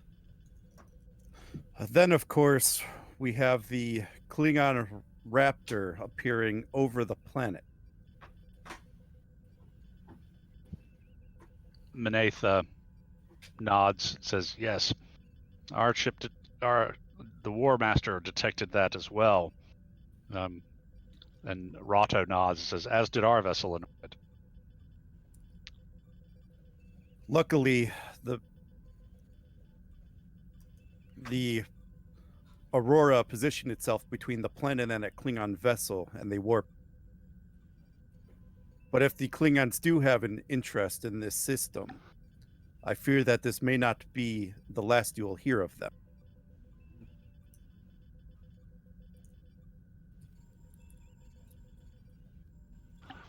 Rotto says, well, Synarch, question is, how do we proceed from here? Ambassador Zeta goes, surely we cannot let the manipulations of a foreign power disrupt our attempt at making a lasting peace between our people. Synarch Krizak says, I agree. However, I believe the security of this location has now become questionable. If you will permit, ambassadors, the Aurora has diplomatic suites that you may utilize for the remainder of your talks. It will provide a neutral ground for you and your delegations to meet and talk freely. Grand Minister, if you will pardon me, I need to talk with my people and find out exactly what was going on with Haley. See if we can track down where she came from and why. With all due respect, if you don't mind, Captain. Lieutenant?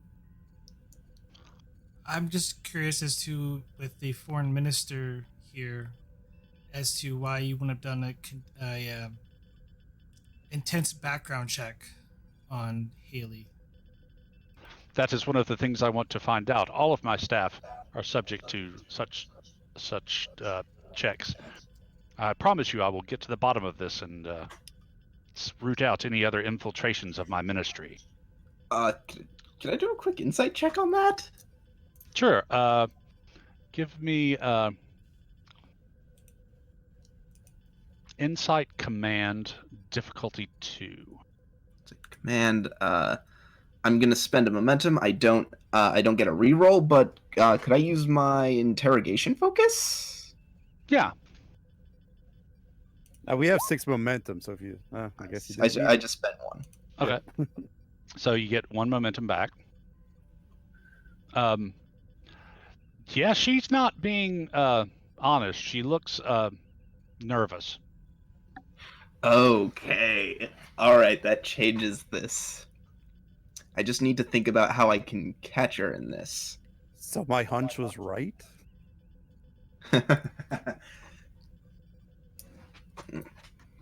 No, you're still slow. I'm just trying to think about how I can trip her up with this. Wait, we haven't mentioned that the I might have an idea. Give me just a second.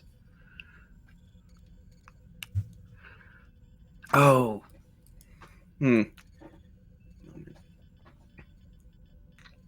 Nah, I need to try to figure out a way to do the double bluff of like giving her a piece of information that she's gonna slip on. Mm. Give me a sec. Anyone have any thoughts? Depends on the info. Yeah. It's like, what do we know about? What was her Refer to name? her as being from a different university. In passing, and see if she You could- catches it. You could bluff her this, and that might be a great deal blow to you with your trade dealings, foreign minister. Wouldn't have known her university beforehand, and we don't know any other universities on their planet, so that wouldn't work. Could have the Aurora scan the system systems database for the whatever university was It has to be related done quick. We can't contact the ship. Oh, hold on. Yeah, it's a little late. Yeah. I feel like we can catch her. We just gotta think of a. Wait, the explosives.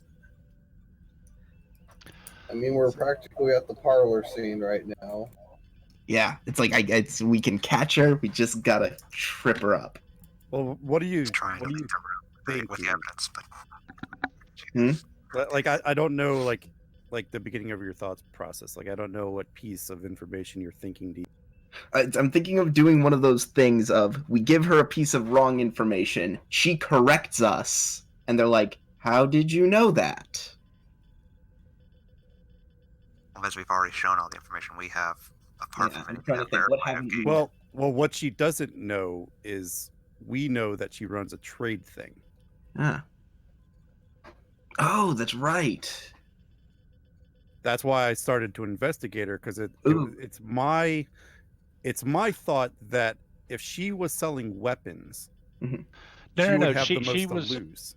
before she went into politics, she worked in the foreign ministry as a trade representative.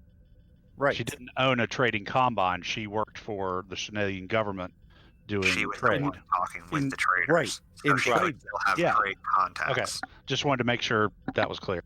Yeah, no, like she's in trade, and she would still probably stand to lose the most from this conflict ending. Mm-hmm. Right. The problem is pointing that out doesn't trip her up and make her admit her involvement in this. So Rato says, well, Minister, I expect you to get to the bottom of this immediately. I want a full report on my desk by tomorrow morning, even if it's preliminary. Of course, Grand Minister. And perhaps until we can get to the bottom of this, we should postpone further negotiations, just in case there are any more trade organizations. Might even be a good idea to put a small moratorium on trade.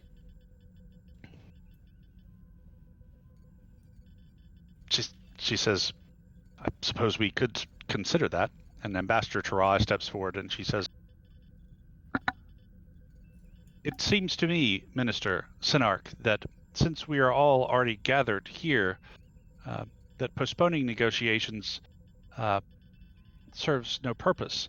I believe, as the neutral party involved in this, that we can provide a more immediate solution. If your delegations would be willing to come aboard the Aurora, the Captain Vogel's ship has quite adequate facilities for continuing negotiations. I'm sure the captain would be amenable to this, and she looks over to Vogel. Of course, Ambassador. The Federation is here to facilitate peace talks in any way we. She nods. And of course, we would coordinate with your people for whatever security concerns you might have. I would be more than happy to assist you in your investigation, Minister. I don't think that will be necessary. And Grand Why not? Minister, we are capable of handling our own internal affairs. And Grand Minister, I really would urge a postponement until we can get to the bottom of this. It seems terribly risky for me to try and continue these negotiations until risky for you. It seems that is what these conspirators want, a delay in the negotiations. So the best course of action would be to continue them, in spite of terrorists. Ministers, if you are facing a threat from the Klingon Empire, your two worlds are in greater danger than you realize. And only through peace and cooperation will you be able to not only defend your planets and your civilizations from any threat outside of your solar system, but you'll be able to begin to rebuild your societies and join the larger community. All right, give me a presence command. It's going to be opposed, so spend whatever you want to spend. May I spend my determination with the value peace is won through diplomacy? You definitely may. Hell yeah. Diplomacy as a focus. I am going to spend 5 threat to roll 2 more dice. I think you mean momentum. I mean, you can give me 5 threat. Actually, I'll give you a threat to turn on bold command. Okay. And then I will spend 4 momentum.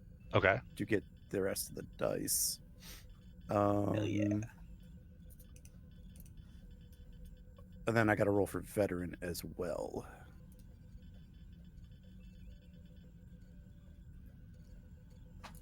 If, of course, roll 20 will roll dice today. Yeah, I know it's been. Hey, I get it back. Delay. You get it back. Nice.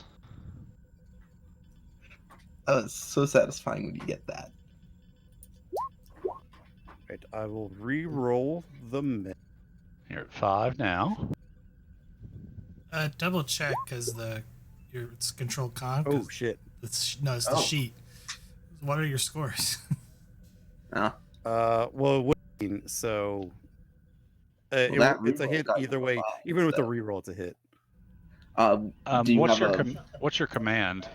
4. So Okay, yeah, so it's 5, so not a it's crit. not a 2. Yeah. So So that's that is 6. 6 successes. Okay, let me roll for the NPCs.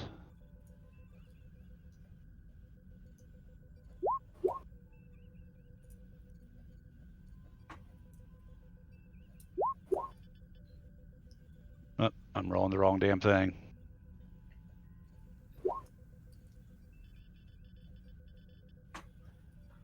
I did roll the right one for him. Okay. Oh yeah, my presence command would have been a 15 anyway. So Yeah. I definitely hit that. So, you see, your words seem to sway the Grand Minister Chrysox, and the Grand Minister Rato bows to Chrysox, and he says, "I'm willing to proceed if you are, Synarch." And Chrysox bows back and says, "I think it would be a pleasure, Minister." And they look up, and Tarai says, "Excellent. Let us reconvene aboard the Aurora, say tomorrow morning."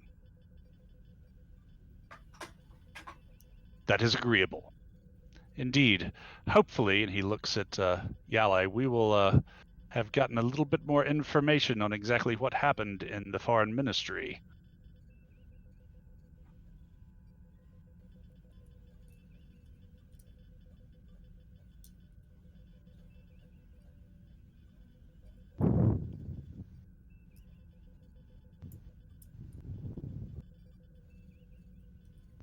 Okay. And as it says that a pair of Orion security guards come in, kind of half dragging between them a figure in a torn EV suit, who you recognize as Awen. "We captured this one, trying to make an escape to hide in the planet's surface. She had a small warp-capable shuttlecraft, but we detected her and picked her up before then, but not without a fight. She's stronger than she looks." Doctor, why don't you give her a quick medical examination? Make And sure she's I'm- not dying, Commander. Captain, sorry. Of course. And I want to watch the minister's reaction. Okay, so Doctor, give me I'm just going to scan her and make sure she's not dying. Depending on how well she cooperates, then I'll heal her. Okay, so give me control medicine difficulty 1 for the scan. Osborne, me as give a me focus. yes, and Osborne, give me let's do insight security for kind of checking out the minister's reaction. I'll spend a momentum. Do I get an interrogation focus? Sure. So you gained 1 momentum.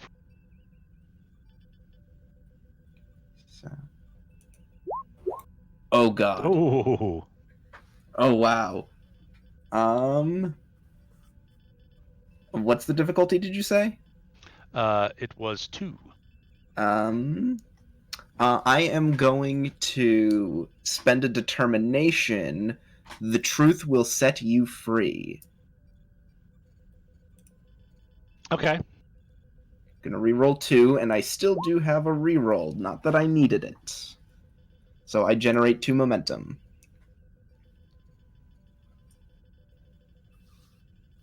Okay. Wow. So, 220. Yikes. yeah, Harrison, she is reading perfectly healthy for a Shenalian.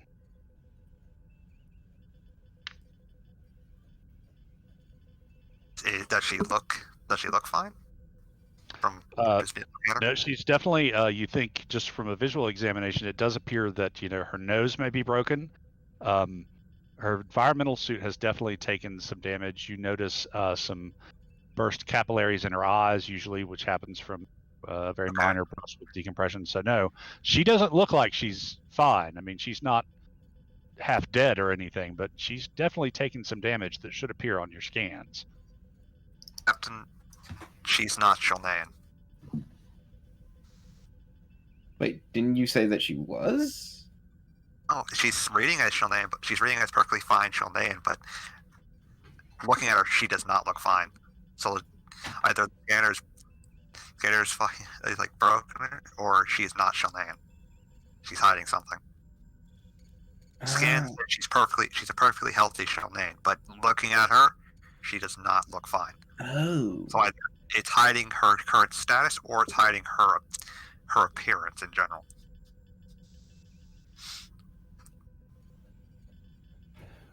Lieutenant Commander.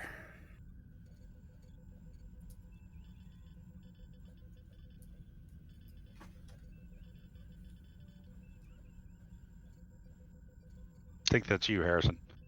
I don't know. He cut off after Lieutenant Commander. The engineer. Oh, Oslo? Olos.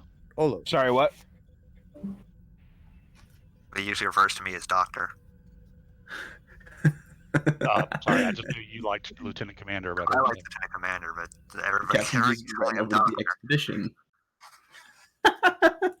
all Lieutenant Commanders. Typically, the doctors aren't referred to by rank anyway. It's something that Harrison prefers because of his status as a veteran of the Romulan War. So, you were saying Sorry something about to Olos? Do me a favor, Lieutenant Commander Olos. Let's scan for any holographic or pictographic field.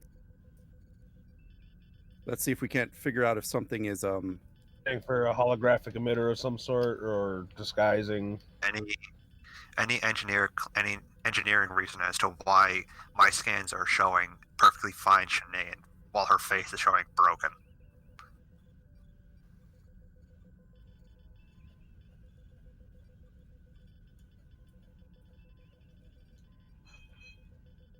Okay, so give me a control. What would this be to detect that? Yeah, call it control engineering, difficulty of 3. Pretty tough one.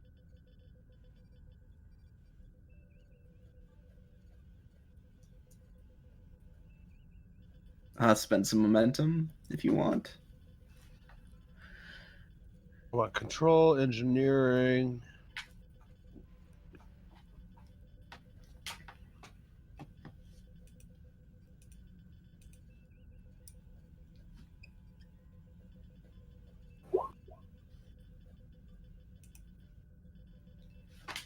Nice. Okay, you hit it right on. I will send you a message. Excuse me.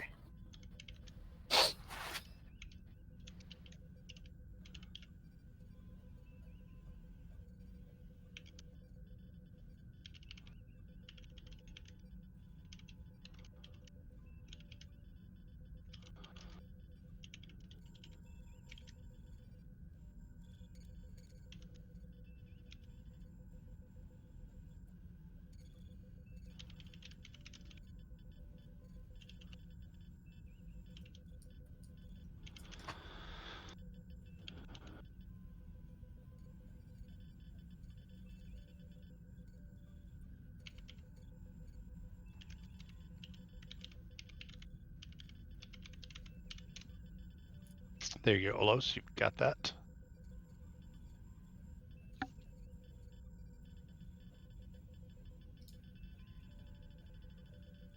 Has some kind of device hidden on her. Spoofs bioscans, false biometric readings. Can you turn it off? I suggest we take a blood sample and test that directly rather than a scan. I'll nod at at the engineer and say, "Go ahead, Doc." There's no need to test my blood. I'll tell you who I am. I am Asath, daughter of Tarkok,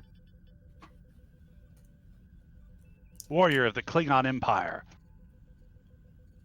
And I demand extradition. Would-be assassin is in little position to demand anything. Assassin? You have no proof that I tried to assassinate anyone. Or fleeing from the scene of an explosion after attempting to harm our lieutenant. Definitely speaks to your guilt. Tell me, why are the Klingons here? Meanwhile, in orbit, the Raptor warps back in. Oh no! So, All right. what do... Come on, roll 20. I'm gonna say Uh, open a hailing channel with the Raptor. and Ensign Kanan says, "Channel open, sir." Klingon vessel. This is the USS, the Federation Starship Aurora. What do you? Please state the nature of your intentions in this sector. And on the planet below, a golden field silently around the person known as Haley Alwyn, and she disappears in a transporter beam. No response to your hail, sir. It is your turn. Tractor beam. We can tractor beam it. Do you want to?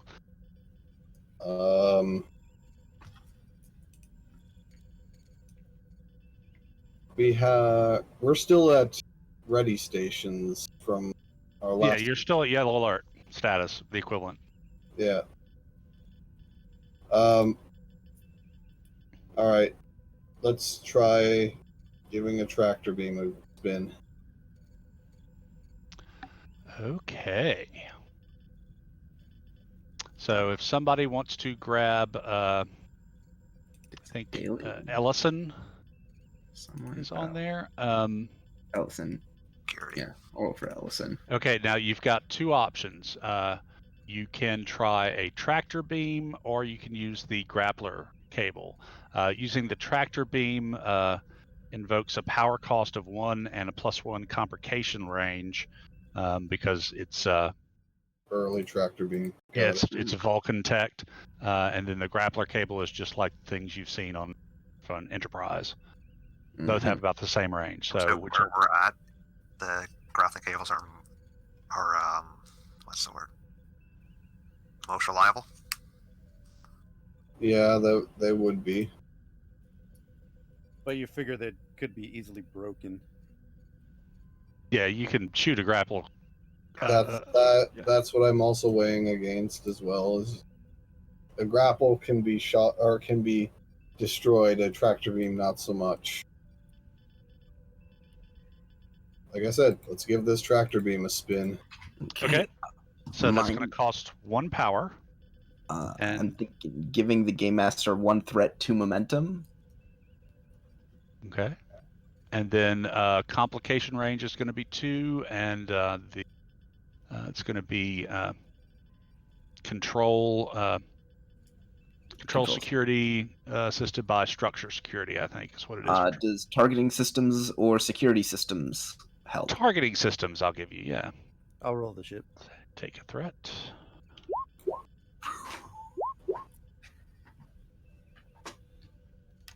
Wow. So that's 3 momentum gained, I believe. Looks that way. Yeah. All right. Oh. Look what we caught on the fish hook, ladies and gentlemen. All right, give me just a second to see if I can find what the deal with tractor beams is. Or Pax, do you know off the top of your head? They have to beat a difficulty 3 to break free. It's whatever Okay. the strength of the tractor beam is. Yeah. Is Right. the difficulty that's What's the roll to try and break free for? whatever they decide to do. They could try to power their engines. They could Okay. try to remodulate shields. They could, they could try many different things. It's just the base difficulty is whatever the strength of the tractor. Okay, fair enough. Okay, so yeah, they are going to try and break away by activating their shields because they had them down, and now they're going to try and bring them up and break the tractor beam. You gave me that threat.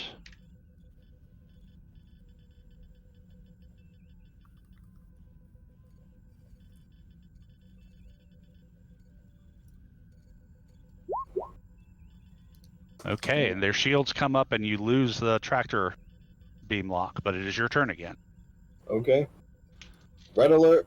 Shields up. Okay. Do you want to? Are you raising shields, or you just want to polarize the whole plating? Raising shields is a separate thing. Oh. Red alert. Just want to polarize. Yeah, red Yeah, alert. okay, we'll polarize. Yeah, you should. So your whole plating automatically polarizes. Okay. So that was. Do you want to do anything on this turn besides go to red alert? Oh, that doesn't count as a full turn It's a action. minor, I think. Yeah, you're basically giving the order red alert. Right. Okay. Perhaps get ready to chase them. Yeah.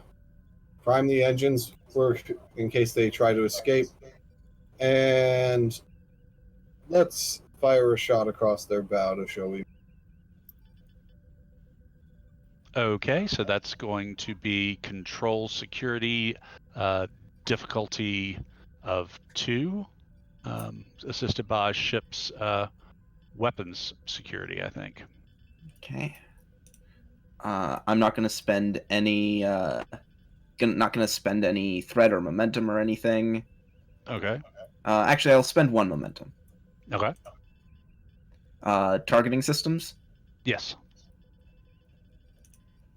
Keep in mind, we're not trying to actually. We're Yep, trying I to know. give them a warning shot, No. not actually damage them. Yeah, that's why I did the roll just in case. So yeah, you put a warning shot right across their bow. No reason to roll damage. You're not going to hit anything because you weren't trying. And they are going to warp out. Can we stop them? You're going to have to You can chase try them. and catch them up. All right. Activate warp. Let's So the way trying to catch up to a ship at warp is they have spent a certain amount of power to go to warp. You have to spend the amount of power that is equal to or greater than what they spent in order to catch up with them. see. Right. How much power do we have left? Quite a 10. bit. We're at 10, so we could easily spend like 6 or 7. Okay. Let's go to work. How many power do you want to spend to catch up with them? Spend 7 or not 7. Let's spend 6 power. Okay. So yeah, you warp out of orbit, and pretty shortly you are coming up on the Klingon Raptor at warp. So Yep. you've caught up to them. Let's go to. Perhaps take out their engines.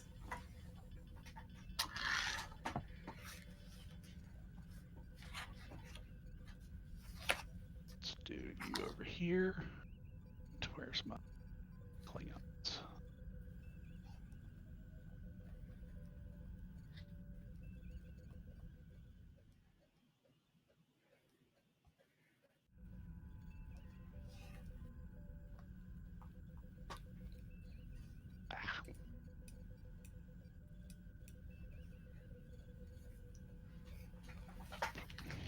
Okay. How far from How far from the planet are we? You are outside the system. You warped out fast, Okay, and we gotta you're still at warp. They are in medium. Didn't they have to when they have had to spend power To during the chase? Well, you just caught up to them. You're both still at warp. You were caught up with them, so it's your move. Right. But I mean, you're both at warp. Right, but they shouldn't have full power. Yeah, All right. because the whole Yeah, idea is that both sides. Spend Oh, you're an talking amount about of- the The Klingon ship. the markers. Sorry, I didn't adjust those. Yeah. Try hailing them again. Okay.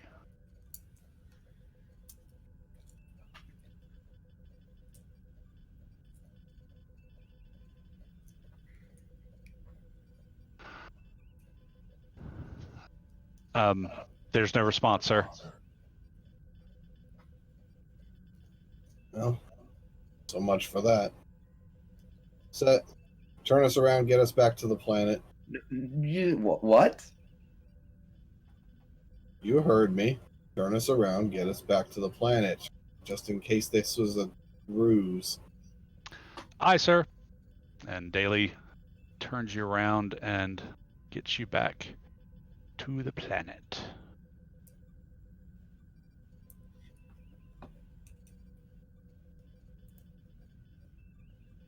In pretty short. I'm sure we've scared them enough that they won't to make them think twice anyway. And there you go. And if not, well, we've got the firepower to take them on. Theater of the mind.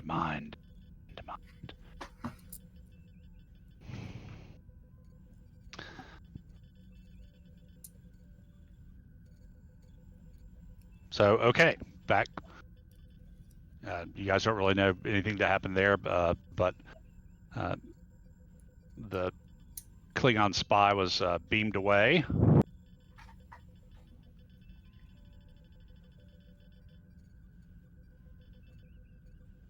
Well, I guess they really wanted their agent back. Well, not enough to stick around, apparently.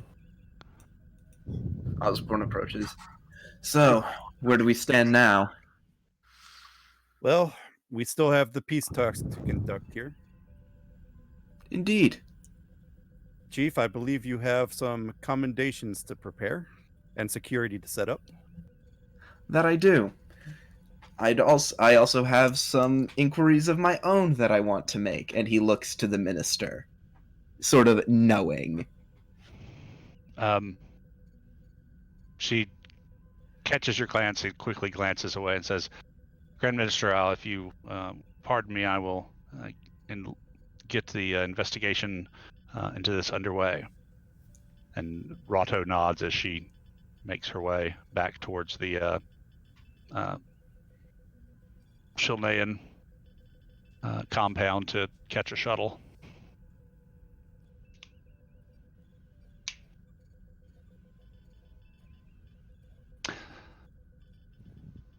And I'd like to return to the ship so I can get a more in-depth So scan of everybody beams back. Now we can kind of just wrap this up here, or if you want to do another game and try and investigate Yale, I'm up for that. Whatever you. I'm good for now. Okay. How about you guys? I mean, the investigation is You something keep we could going. do You want to. off, like offline. Off Okay. screen. So shall I just wrap it up then? Is everybody Sure. okay with that? Yeah, Yeah. because it's really it's just the peace talks, which Right. we're probably not going to be too involved in. And So, then, It turns out the Grand Administrator enlists Mr. Osborne and the Starfleet security to help him launch an investigation into, and parallel to what Yale is doing. It turns out that Yale had been working with the Shilnean military to upgrade their vessels with Klingon-built disruptors and photon torpedo Tech. systems. Yeah. She was apparently using the negotiations time buying tactic. The war minister of the Incalians had inflicted severe defeats on the Shilneans, so she was delaying it to get her people back in the fight with a military advantage. Knowing the Klingons as you do, you suspect that while Yale seemed to think that she had formed an ongoing alliance, you rather suspect that what the Klingons had in mind was once one side had bought their weapons and deployed them, then the other side would probably be pretty open to buying weapons from the Klingons, and so they were going to more likely play both sides off and sell arms to both sides and keep the conflict going for as long as they possibly could. To what ultimate end game, who knows, beyond, and that the bonus of messing up the Federation's first chance to mediate between two warring species was just kind of icing on that cake. And boy, did that backfire. Yeah, after a couple of weeks, the USS Carolina warps into orbit. Looks good, Prax. By that time, what do they call it? A agreement in principle is in place between the aliens, and an accord between the two. Now the nitty-gritty part comes in, but they are agreed to end the war and to seek greater cooperation together. Negotiations will be ongoing. The Carolina, of course, you had expected it was going to come relieve you, and so the negotiations, the nitty-gritties continued there, but it does appear that the Federation has managed to help broker peace between these two warring species. Woo! Yeah, we did it good. Yay! So everybody who spent a momentum, who spent a determination, gets a standard, gets a milestone. So 3. Just the one, dear, just the one. It's not really going to be continued, so I'll just take us back to the title card. That was the continuation of war by other means. So reputation. Everybody gets 2 except for Osborne and Merrick, who get 3. And does everybody know how to roll reputation on these sheets? No. Okay. So on your sheet at the top where it says Starfleet personnel file, it has a little gear. You click on that. You'll see sheet settings, and then there's a section for reputation. Your base should be 10 unless you've gained some before. Set your rank to whatever your character's rank is. And then however many dice I told you, whether it's 2 or 3, put that in the box next to the challenge die symbol, the Starfleet symbol. Be sure and click out of the box or click enter, and then press the Starfleet symbol to roll 3 dice. Well, Merrick, I'd certainly hope so. Because after all the punishment you took. I break even. That was horrible. I gotta stop streaming.